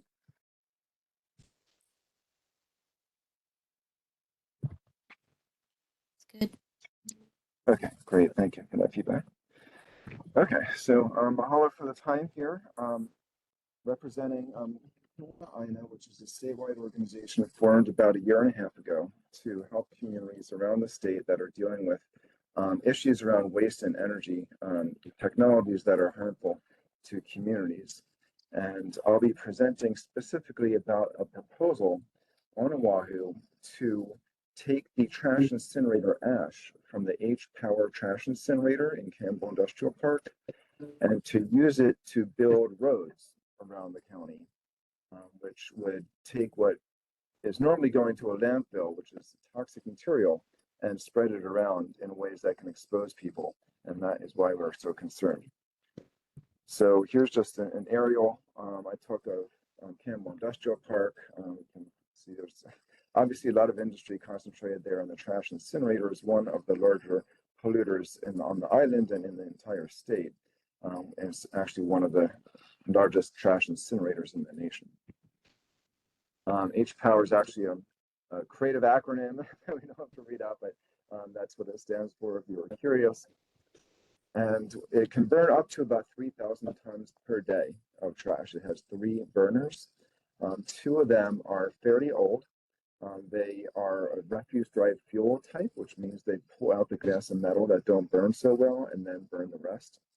And those 2 old burners are missing air pollution control devices that are used at most incinerators to reduce nitrogen oxides that trigger asthma attacks, and also missing the system that reduces the most toxic pollutants like mercury and dioxins.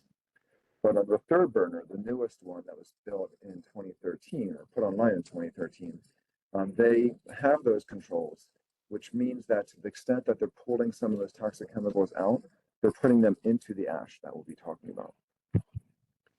And just to get a sense of where they stand in terms of other polluters, this is just some of the numbers straight from EPA on how much pollution they're putting out and how high they rank on Oahu as far as among all the different polluters, including large power plants and oil refineries. So they're definitely in the same company in terms of how large of a polluter they are. Now, the ash issue, it's important to understand that when you burn trash, it doesn't magically turn it into energy, it doesn't disappear. For every 100 tons burned, you get about 30 tons of toxic ash. And the ash is a higher surface area. And so the reason why you see coffee beans on this slide is an analogy where if we poured water over coffee beans, you won't get coffee, right? But if you grind them up and increase the surface area, now you can get coffee. Well, it's the same principle with ash versus trash in a landfill or in what we're facing now, possibly spread around every place that people drive, where rainwater can then pick up fine particles, air can carry it, and it can end up contaminating groundwater and affecting the community in ways that unburned trash would not be able to do. It also has toxic chemicals that weren't in their trash to begin with because they're formed in the combustion process.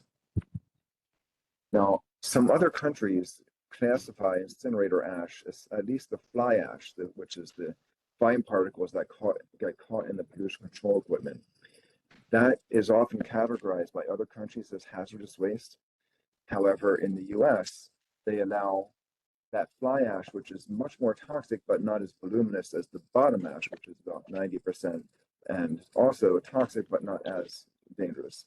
They allowed it to be mixed together, and it's this combined ash that they'll be looking at possibly using this new facility that the county would own, but Covanta would operate the same arrangement as with H-Power right now, where Covanta is the operator.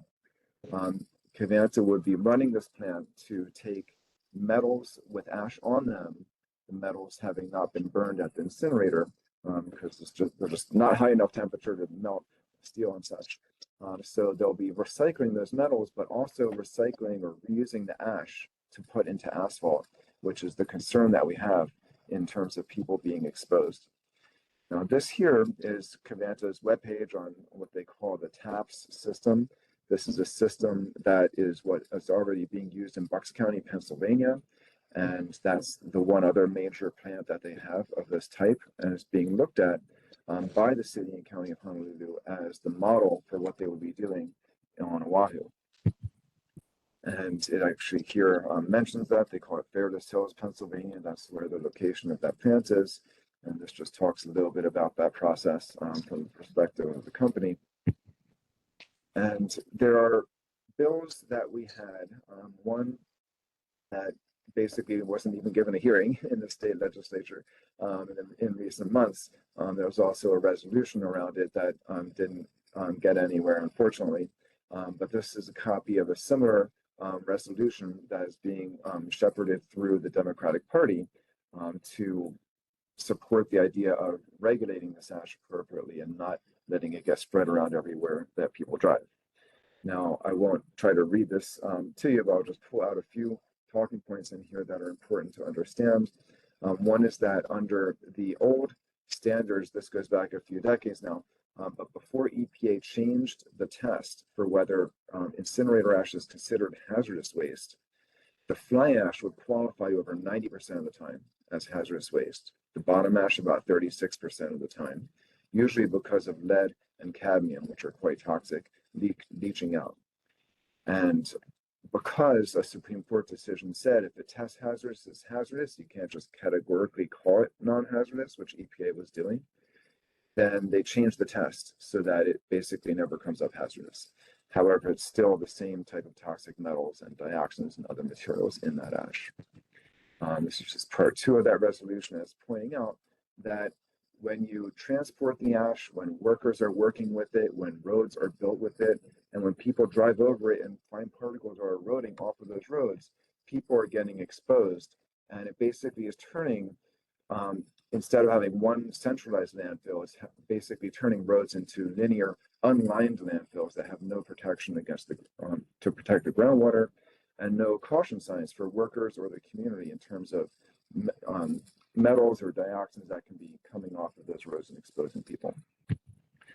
Now, one of the more alarming things that I found when I looked at the standards for the Pennsylvania plant, that's the model for the one that they're proposing here, is that if you compare the amount of toxic chemicals that they're allowing to be in the ash that they would use for building and construction purposes, and compare that to the site cleanup standards for whether a site is too toxic to allow not to be cleaned up. So in New York, they have some of the stronger site cleanup standards out there.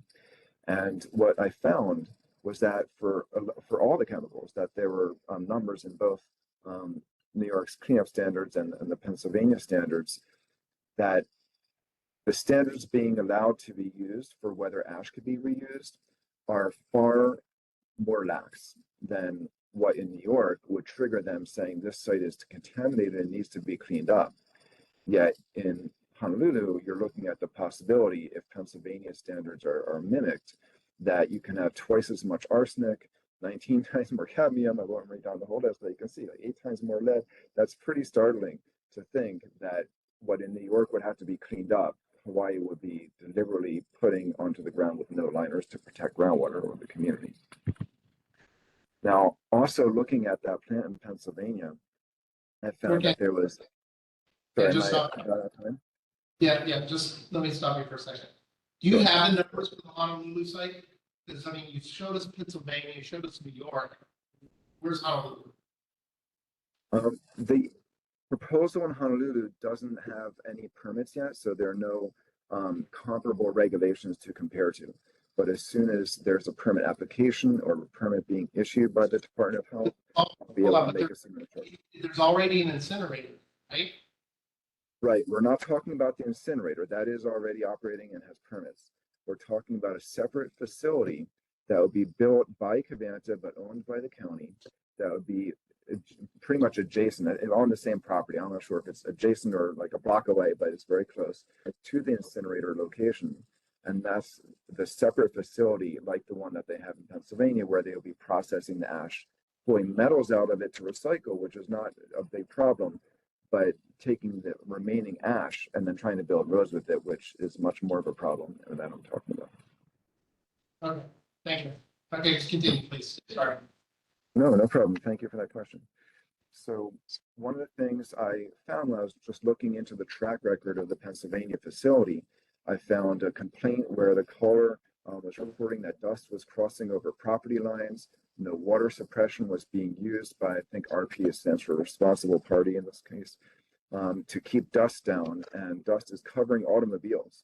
And this is a facility where it is at least a mile from residents. So maybe it's workers at nearby industries, but it's in an industrial park similar to Campbell Industrial Park with a lot of major industry concentrated there, but not very close to residents.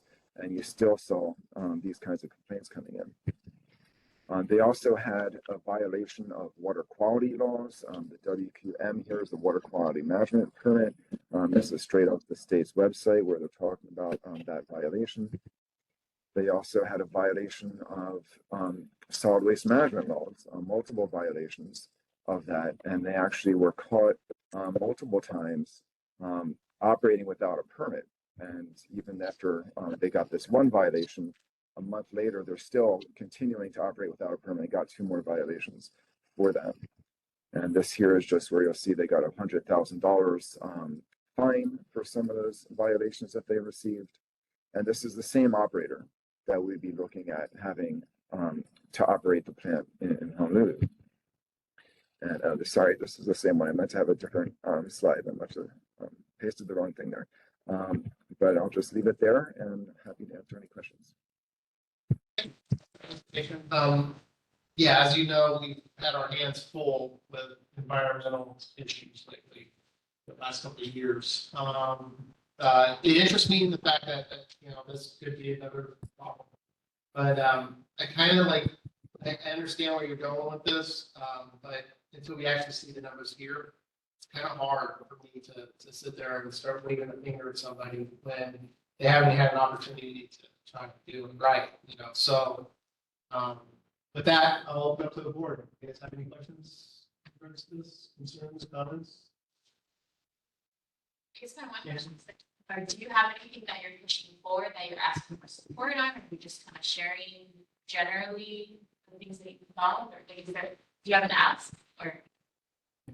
Yes, it would be wonderful if the board would like to pass a resolution relating to this. We've started to go through the process of educating other neighborhood boards about this, and do have a resolution that is one that was for the state legislature and one that is now going through the Democratic Party, and could easily retool that for neighborhood boards so that we can just show that neighborhood boards are not happy with the idea of having roads built with toxic ash. Have you briefed the Kapolei neighborhood board already on this? Their meeting is later in the month. We've reached out to them about it, and that's something that we're in dialogue with them about. Okay. And do you have, I know you listed particular resolutions here. Would you be able to provide those to me that I can share with the rest of this board? Absolutely, yes. Okay, thank you. Board members, any other comments? Community members, any questions, comments? Yeah, Chair, Yeah. what is he proposing to not make I think using ash? I think it's to support the resolutions that were like Yeah, that were already submitted. But those resolutions are saying they don't want to make roads with ash. I'm not sure of the definition, what you're trying to inform us about. I think he's trying to inform us that there's a plan to incorporate ash to the, like, asphalt into the road restoration stuff. And that's not a good idea, because there's toxic chemicals in the ash, and that will just spread it all over the land because of the part of the road system. That pretty much wraps it up. Yes. But there's a resolution out there that's going to kind of get held up, and it kind of wants all our support on it, similar to what we did with that Red Hill resolution. Where we backed that, and got a bunch of the other neighborhood boards to back it, and then it really got momentum at the state and city level, right? So I think it's a similar kind of thing. So my general understanding is if they don't use the ash for the roads, they bury it in that landfill. That's correct? That is correct. And without taking any position on where the landfill should be, of course, right now it's in Waimanalo Gulch, and that's a serious problem historically. And there have been promises to close and relocate that for a long time. But compared to stretching it out into thin little landfills that have no liners that we call roads with no protection for the groundwater, that is much more dangerous than having them concentrated in one site that has landfill liners and has cover to keep it from blowing into the community. And we, of course, would like the landfills to be better managed so that they don't use ash as cover for itself, so they can't easily blow into the community. So what would you propose as a solution then? It can't go on the landfills, it can't go on the roads. Where does it go? Well, there's a hierarchy of what is better, and taking something that is toxic and dangerous. Yeah, the ultimate answer is that we wouldn't have ash, we wouldn't have incineration.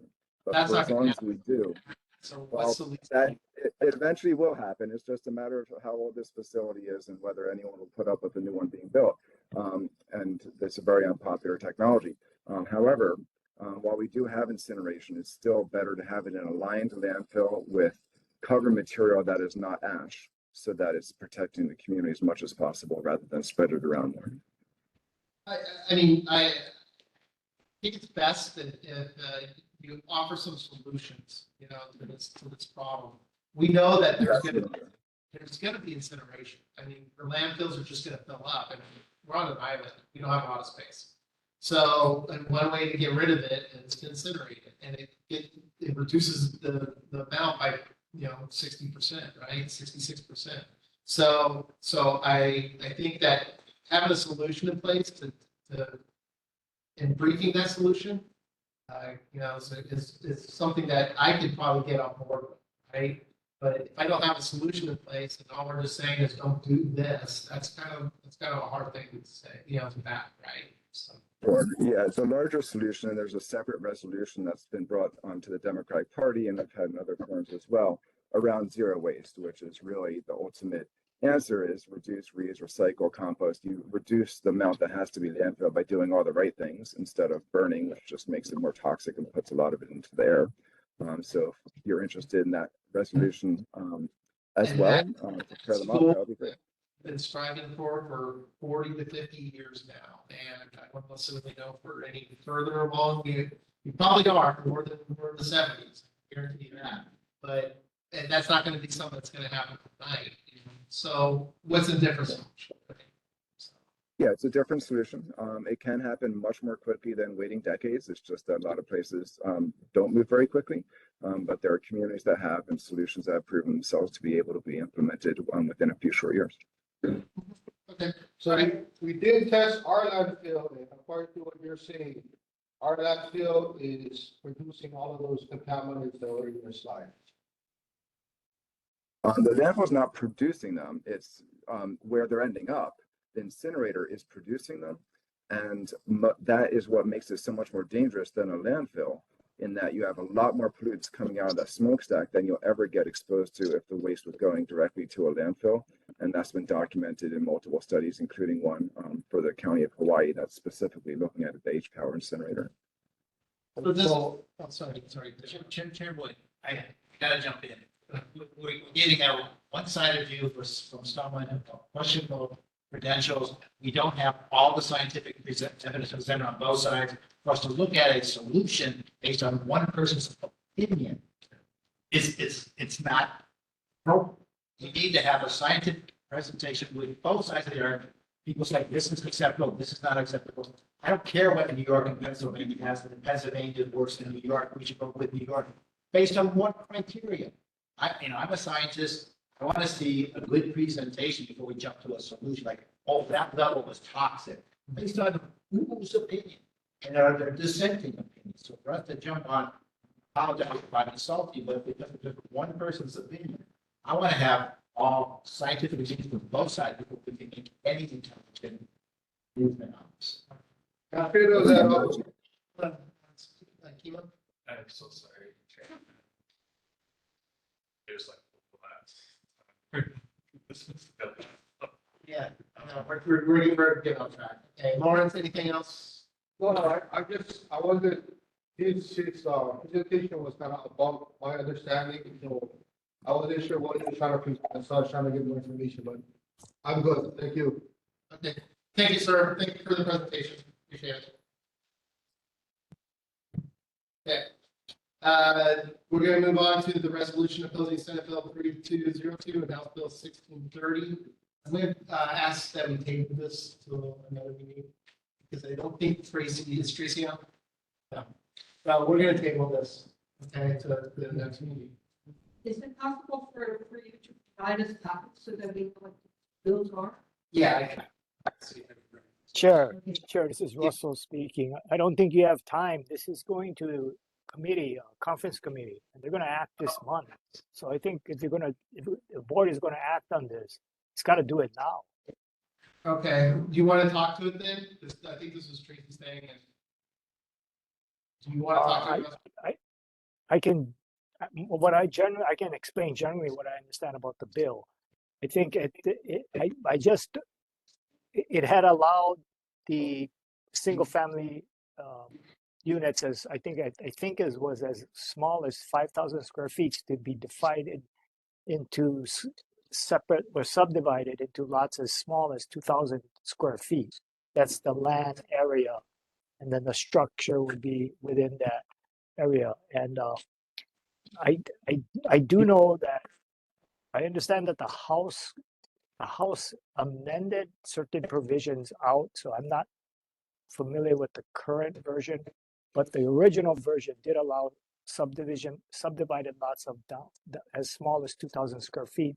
I think the idea was to allow up to 3 different lot owners within a 5,000 or 6,000 square feet lot. And I think that's where it got a lot of people concerned because of the density, and there's a parking issue as well, right? And a lot of times these are in older communities, and how are you going to actually fit that within your existing property unless you tear down and rebuild? Because many times the homes are already built, the driveway is what it is, the garage is what it is, and it's not easy to get to the back area to start building additional units, is what I think. But I don't know if anyone else is familiar with it and may want to speak on it. No, I mean, I personally already looked at this. I don't have a lot of familiarity on it. I thought it was more in regards to like flats that were created for brand flats. I see Richard on. Richard Mizuzawa is on. Maybe he knows. Richard, are you been following that bill? Hi, slightly. Sorry, I was driving, so I just pulled over. I'm gonna try to take a look at the bill and see but I'm definitely not an expert on it. Oh, okay. Yeah, sorry, I didn't study it, Chair. So It's okay. I didn't get real like I said, I took a cursory look at it. It looked more like about brand flats and what do they call them? But I do know several neighborhood boards have come out in opposing that bill. Accessory dwellings. Accessory dwellings, yeah. I'm a little bit familiar with it. It's based on a good idea that in order to help with the housing shortage, that we can subdivide lots into even smaller, rather than just having one accessory dwelling unit, you can have another one as small as a 2,000 square foot lot, which is nice concept, but as we talked about before, ideas of parking in a neighborhood by having 3 dwellings on one lot is a lot. So it's, I cannot really get on board making that further subdivision. I haven't read the bill, but as far as the parking issue, each lot will require its own parking? Is that what the bill states? I don't know. Did they don't address it? I didn't see anything on the parking as prohibiting it. And you got to be, and frankly, that would be impossible unless you actually tear down and rebuild and reconfigure the whole lot and start from scratch. Because a lot of times, unless you do that, how are you going to actually get parking into your backyard? Where a lot of people, like in my house or my lot, I have a large back area, but I can't get vehicles back there. And it's already set. The house is already set. I don't think we know enough about this as a board. We're not just schooled up on it enough to make a determination as a board. I think that I would recommend for each individual board member, if you're interested in this, to take a look at those resolutions and to do your due citizenship reply if you want to, or put your, like, comments in there towards it. Something that might be related to this, there was an article in San Francisco and other states. If the density was too high, meaning the buildings are too close to each other, insurance companies wouldn't insure the residents because it's a higher risk. It's something to keep in mind if they approve the bill. But as individual members of the community, you can go on there and make your comments. I would recommend you just take a look at 32 and do so. But I don't think we as a board, we know enough to pass a resolution opposing or voting. Okay. Any questions on that? Okay, let's move on. So we're 9:30 now. Monster Homes and Aiea, DPP Deputy Director is not going to be here tonight to brief this, so we're going to table this for them. So we're going to move on to the approval of the regular meeting minutes for Tuesday, March 12th, 2024. Anybody have any changes in minutes?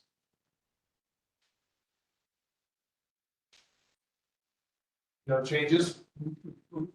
Anybody want a second? Second. All right, any objections? Sorry, who's the second?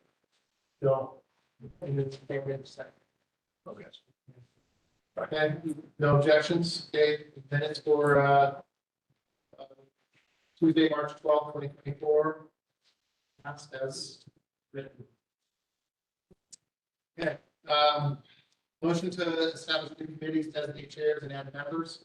I think we're looking at what, when vacancy, the community relations and publicity. Okay. Does anybody have any comment or fill that vacancy or have any motions they'd like to do to readjust these committees?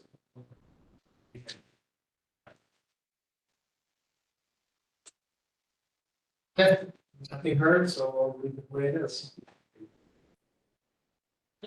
So we don't have a chair for the communications or the, what is it again? Like the community relations and publicity. Do you want to take that on, Francie? Who doesn't share anything right now? You can just leave it vacant, it's fine.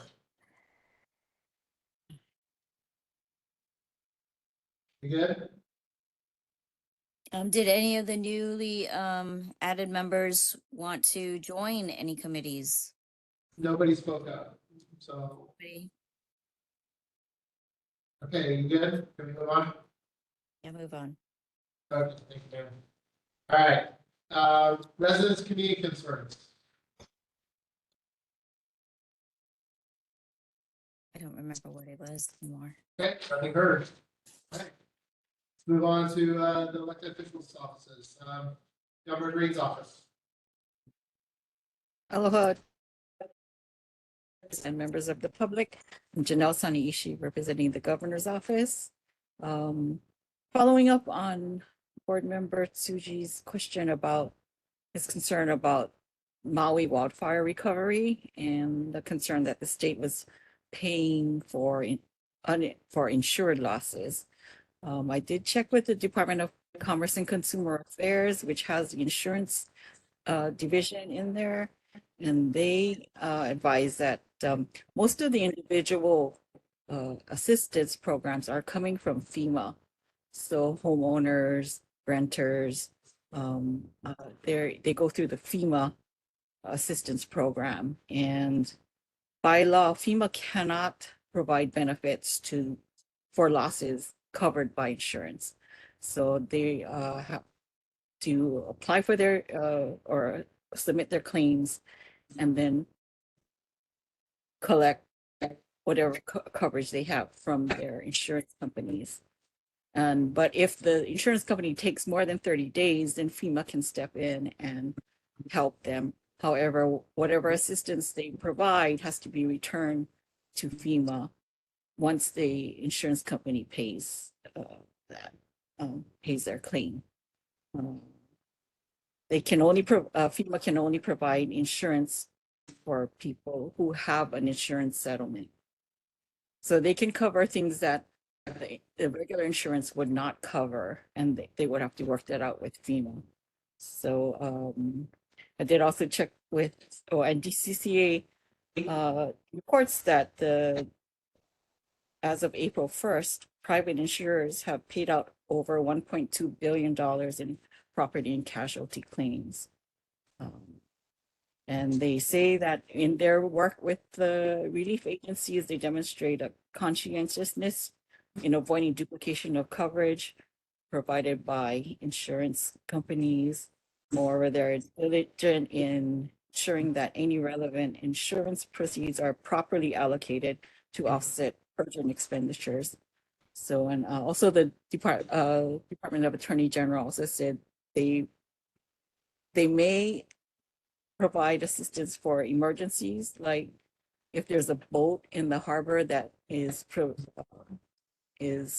posing a danger or a safety issue or environmental issue, they would ask like the Coast Guard to remove it, and then the Coast Guard charges or sends a bill to the state, and then the state will have to recoup any insurance from the owner of the boat. So they say, yeah, they will pursue that insurance coverage for everybody. Okay, thank you. Does that answer your question? Yeah, and thank you. And I think the last time you also said that the state funds was primarily for housing purposes, was being used for temporary housing, not permanent housing, not meant to replace the private burned down structures. Yeah, they also, yeah. And the losses, I think, for affordable housing unit, they lost a building or two, and they use that to rebuild those affordable housing units or replace them. Also, the money goes to building the schools. I think Kamehameha's the third school just opened as a temporary for maybe 5 years, and the Army Corps of Engineers built it. I'm not sure who financed it. It may have been FEMA, but there's a lot to do. Also, infrastructure improvements, transportation, roads, and things all will come out from the state fund. But as far as individual insurance policies, they have to pay. Okay, all right, thank you. And then there was a disaster fraud section too. And then board member Whitfield also had concern about fluorescent bulbs being improperly disposed of at the Judiciary Building. So I did contact DAGS, the Department of Accounting and General Services, and they say they have a protocol for disposal, and they were going to reach out to the Judiciary, which has its own maintenance people, to remind them about what the protocol is. Judiciary maintenance people also said that they will follow up with the staff, and they both thank member Whitfield for bringing this to their attention. Other than that, the governor has his monthly newsletter that is out, and it's available at governor.hawaii.gov. It is Tsunami Awareness Month, April. So if you have a chance, go to ready.hawaii.gov, where there's information about emergency preparations. That's it. I can take any questions. Thank you. Board members, any questions? Lawrence? Is there any spreadsheet as far as how the state is spending taxpayer money on this Maui wildfire? As far as how much is going to housing, how much is going to infrastructure, on and on. There's so many layers, there's so much money going out to that disaster. Is there any way that the public can see what actually the money is being spent on? I haven't seen anything, but I can ask and then get back to you. Thank you. Any other questions? Okay. Any members, any questions for the governor's office? Okay, thank you, ma'am. Appreciate it. Thank you. So we're buttoned up on 19 minutes. If we can, just let's make it brief as we go through these. User representative at Case's office. Okay, nothing heard. All right, Senator Glenn Wakai's office. Okay, nothing heard. He has no report. Okay, Senator Alfonte's office. Hi. Hi, this is Taylor Sales with Senator Alfonte's office. The senator apologizes for not being able to make it tonight. He had a previous engagement. Very quickly. Okay. Aiea High School, the Governor Green released $7 million for a brand new field and track field. So we thank the community and coaches at Aiea High School for advocating for this and for Governor Green for releasing the funds. The senator has 3 bills that are still alive in the Senate. And are going to conference SB 2305 relating to missing persons, which establishes a silver alert. SB 2308 relating to speeding, which increases fines in school zones. And SB 2443 relating to highway safety, which establishes the speed cam program at areas where there are red light cameras. And there's also the senator's newsletter with more information and details about all of those things. And I'm here to take any questions. If anyone has any. Questions for Senator? Yes. Yeah, I asked a question to Senator Alfonte, and he sent me over the Hawaii Guard statute regarding what's the penalty for assault against a law enforcement officer. I asked him what was the minimum, if there's a minimum jail time, whether it's 30 days or 60 days. So I read through this. I'm not an attorney, but according to this, it does not say shall, so there's no minimum time if somebody assaults a police officer. As far as somehow putting in a minimum time so people know that if they punch a police officer or do something, they're going to automatically go to jail for a certain amount of time, rather than just getting off and walking away.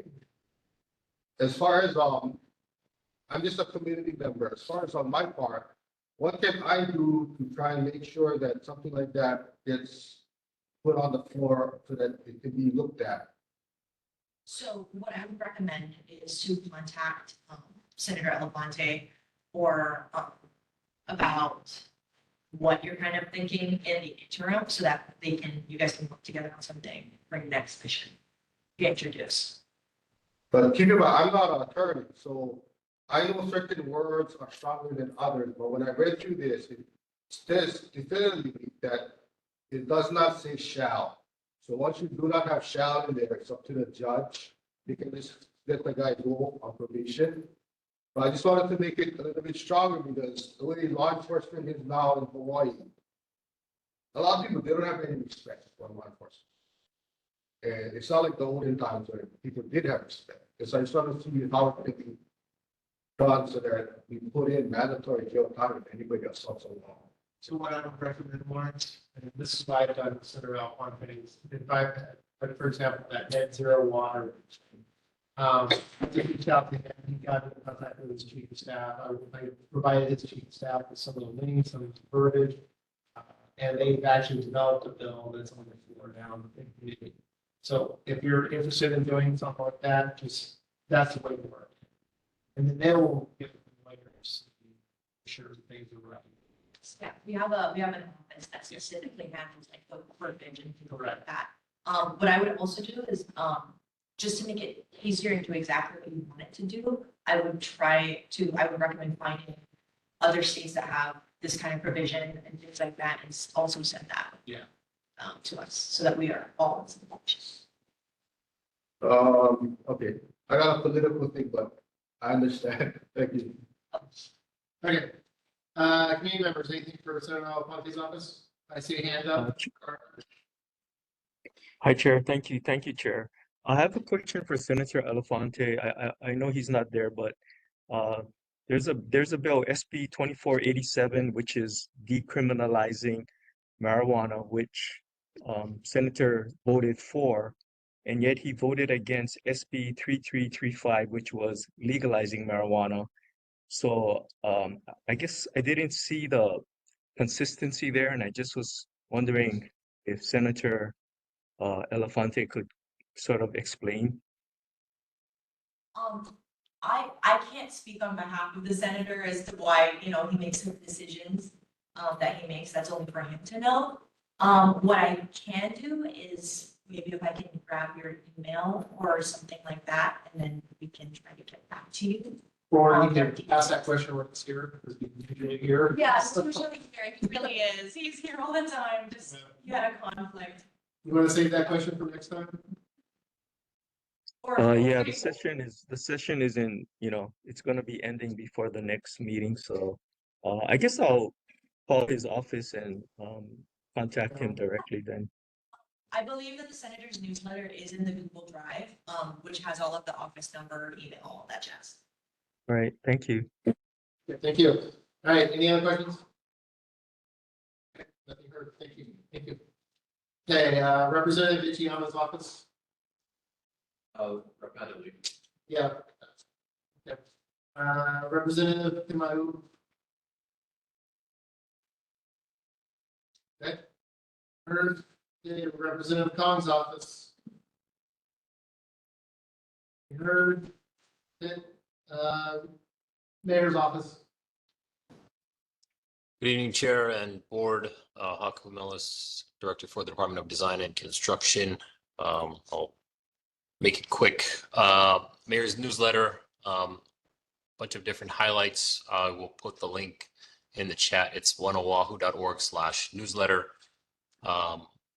We have been going around on the town halls. Mayor Blangiardi and his team will be on the road to visit communities around Oahu. The town hall that was incorporating Aiea happened last week, Thursday. There are still a number of them. If you want to participate, or if you live in other districts, that schedule, I believe, is on the newsletter as well. A couple of issues, canal cleaning. There was a question, can the board have an updated timeline for when the canal between the old Sears building and Sumida Farm will be cleared? If the canal is not currently scheduled to be cleared, can it be placed in a queue with an update? I did not get a response yet from DFM. I'll work to get one next month. There was also a request for the intersection of Wanalo Road and Kaunoe Street to be restriped. This is because the lines are offset in the intersection depending on if you're going eastbound or westbound on Wanalo Road when turning from Kaunoe. Didn't get a response from DFM on that one either, but I will track them down this next month. That's my report. Happy to take any questions. Haku mahalo nui for following up. They came last week on the canal cleaning, so we're good. Thank you. Excellent. Thank you. So does this result in Navy talking about that? Or no, who was it, the state Casey that was talking about that now? Something, right?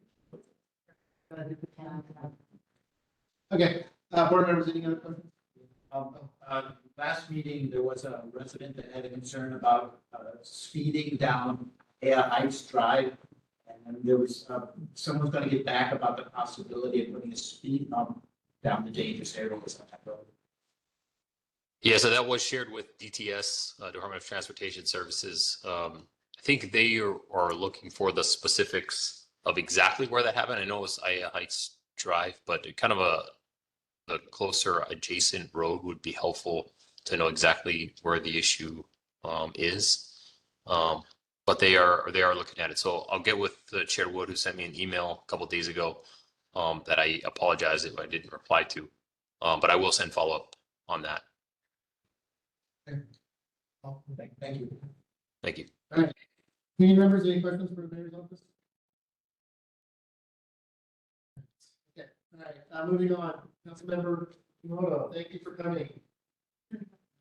Some of you could just attend virtual. Is this okay? Yeah, go. Okay, well, the chair, members of the board, members of the community, both here in person and online. Councilmember Kimoto, regarding from District 8. And you all have received my written report. So hopefully you had a chance to look at it. Because of time, I do want to just kind of a few things. I know our budget chair is here, but just to let you know that I have specifically put in some extra requests for supporting our law enforcement, but also parks, because a lot of the concerns we get from the community is that the parks need to be maintained better. So we put in some extra funding for that. But I wanted to specify something. This in our district, Chair Woods and I got to attend a meeting with the NECA, the Newtown Estates Community Association, to address the homelessness issue that's been ongoing for, it sounds like, years now. So we had a really good meeting. We were able to meet with our state partners as well as our city parks. We had the homelessness office for both the governor and the mayor with us, and our chair was there, and also the members of the Newtown Association. We had a really good talk that day to kind of know what's going on, and just to give you an update, since that meeting, we have had some success. So we've had the bathrooms were locked, and the locks were installed, and I believe we're working on a plan to have the general manager of NECA to be able to open and close that. That was the issue with most of the parks, because they can lock it, but they don't have somebody to open it in the morning, and that's necessary for the city parks. So that's a success that the locks were installed. So we're working on the schedule with the general manager. And we had some no camping signs installed, even though we know that should be common knowledge that when we have signs of it official, so police can then enforce what they need to.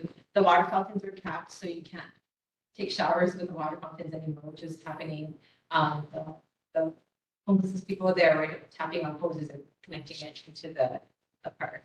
And we also are looking into putting a walking footpath. That's just an unofficial name at the Newtown Community Park baseball field. So we've requested CIP money for that. And this is just to allow us to kind of, we put it in the CIP budget, so we can hopefully get the parks to have maintenance over it. So that's just an update on the portion of my district that I would have but this part is an area that has has this concern that's been long standing. Did that association get told all this as well? I'm sorry. The association that was there. I will follow up. I just got this update today, so I will follow up to see if that was told. I'm sure that they're talking about the locks, but I'll follow up on the rest of it. We have to partner with them for the locks. Right. But thank you again, Chair. I know that was a Thanks for coming. busy morning. Thanks for coming in. I still recommend that you should. I will, yes. Yeah. There is a little graph on the back that you didn't get to see. We're still in budget season, but there is, projected capital projects by function and where the city is getting its money. We have almost a $4 billion budget, and about a little bit short, 3.96, I believe. So you can ask questions to me here or through email. Board members, any questions? Hello. They said, city is setting up a whole new program at USS Blaisdell Park. Correct. Normally, when they do that, do they come to the neighborhood board and talk to the community prior to that, or they just set it up? I believe they set it up.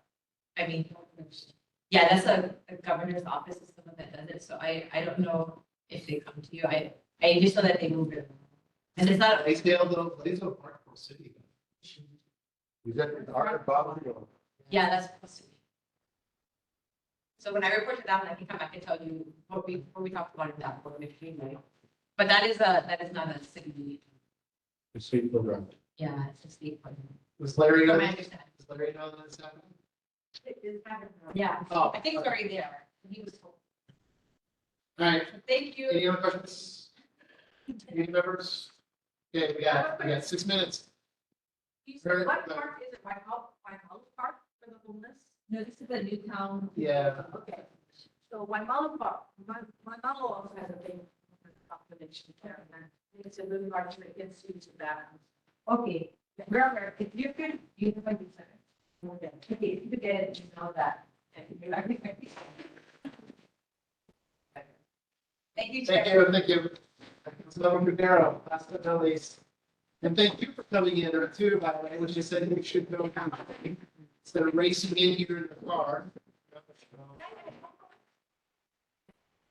Good evening, neighborhood board members. I don't have a lot of time, so I stand on my written report here. I hope we have enough information for you. If you need further information, please let me know.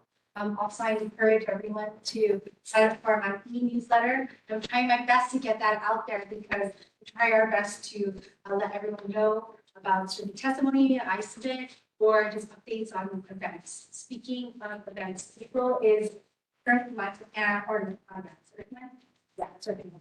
And so, of course, our bike path, there's going to be a lot of organizations that's going to be doing cleanups. You can join me and my team and the Department of Storm Quality Water Quality Division behind Best Buy. So we hope to see you there. And if there's any other information, any questions you have, please let me know. I know I don't have a lot of time, so. What's the date and time? April 20, thank you very much. April 20 from 8 a.m. to 10:30 a.m. April 20. Yeah. And also I want to just, like all the groups that, the organizations that are starting to take care of who have been taking care and are continuing to take care of Pearl Harbor Bike Path. We entered into a new right-of-way agreement with Alamafuloa as well as a few organizations. And I was able to help kick it off in Waipahu. So I thank Waipahu for welcoming me. As you know, we had the beginning of the beginning of the bike path, and then the bike path in my district and after 12 months. So it was great to see a lot of organizations. So, All right, thank you. Any questions for the council member? Okay, meeting members, any questions? All right, thank you. Oh, thank you. Doesn't happen all that often. Okay, let's go ahead and move on. We got 3 more minutes. So, board members, any meetings affecting any for board business? Okay, nothing heard. Okay, Claire, ACA, anything? Having a meeting on April 15th, next day. Okay. Every Monday, I remember you pick up the key. I just wanted to collide with the against council members meeting, but there's this key in that's happening at Moana Theater Marks, who's by the group that helps Aiea students in Hawaiian performances and I think that it's a free net. Donations are welcome, but. All right, anything else? I did. I did request put in a permit for a parade. Okay. So December 14th, it's a goal. And if you guys would like to participate, we'll send you an application. That won't much. Okay, thank you. All right, committees, I have nothing for executive transportation, Kilo, anything? Okay, community relations is vacant, Parks and Rec, Paul, nothing. Okay. Planning and zoning, Kilo. Okay. Restoration Advisory Board, Military and Government Affairs, Francie. I just want to bring up something that Kathy Hoshar just mentioned. I had seen it. It's in the OCCC newsletter that was forwarded out. I also received it directly. But this on the April 12 from 9 to 10:30, there's a Zoom about for the University of Hawaii Community Design Center. Team is hosting another event, Breaking Cycles Virtual Roundtable. And this focuses on OCCC programming and design case studies. But people can check it out in the OCCC newsletter. It's in there. Okay, thank you. All right, Red Hill Fuel Tanks, Tracy's, education and culture. Just to really, as Claire had said about the performance of Honolulu, and then I feel like everything's that day. There's a community work day at the Lohi that day, in addition to the. Okay. Okay. All right, we're moving on. The announcements. Next meeting will be on May 14th, 2024, at 7 p.m. here at the Aiea Public Library. We can also join via WebEx. the rest of it, they'll rebroadcast, every last Thursday at 6 p.m. and do more time. So with that meetings, which are, and we're literally at the problem. So.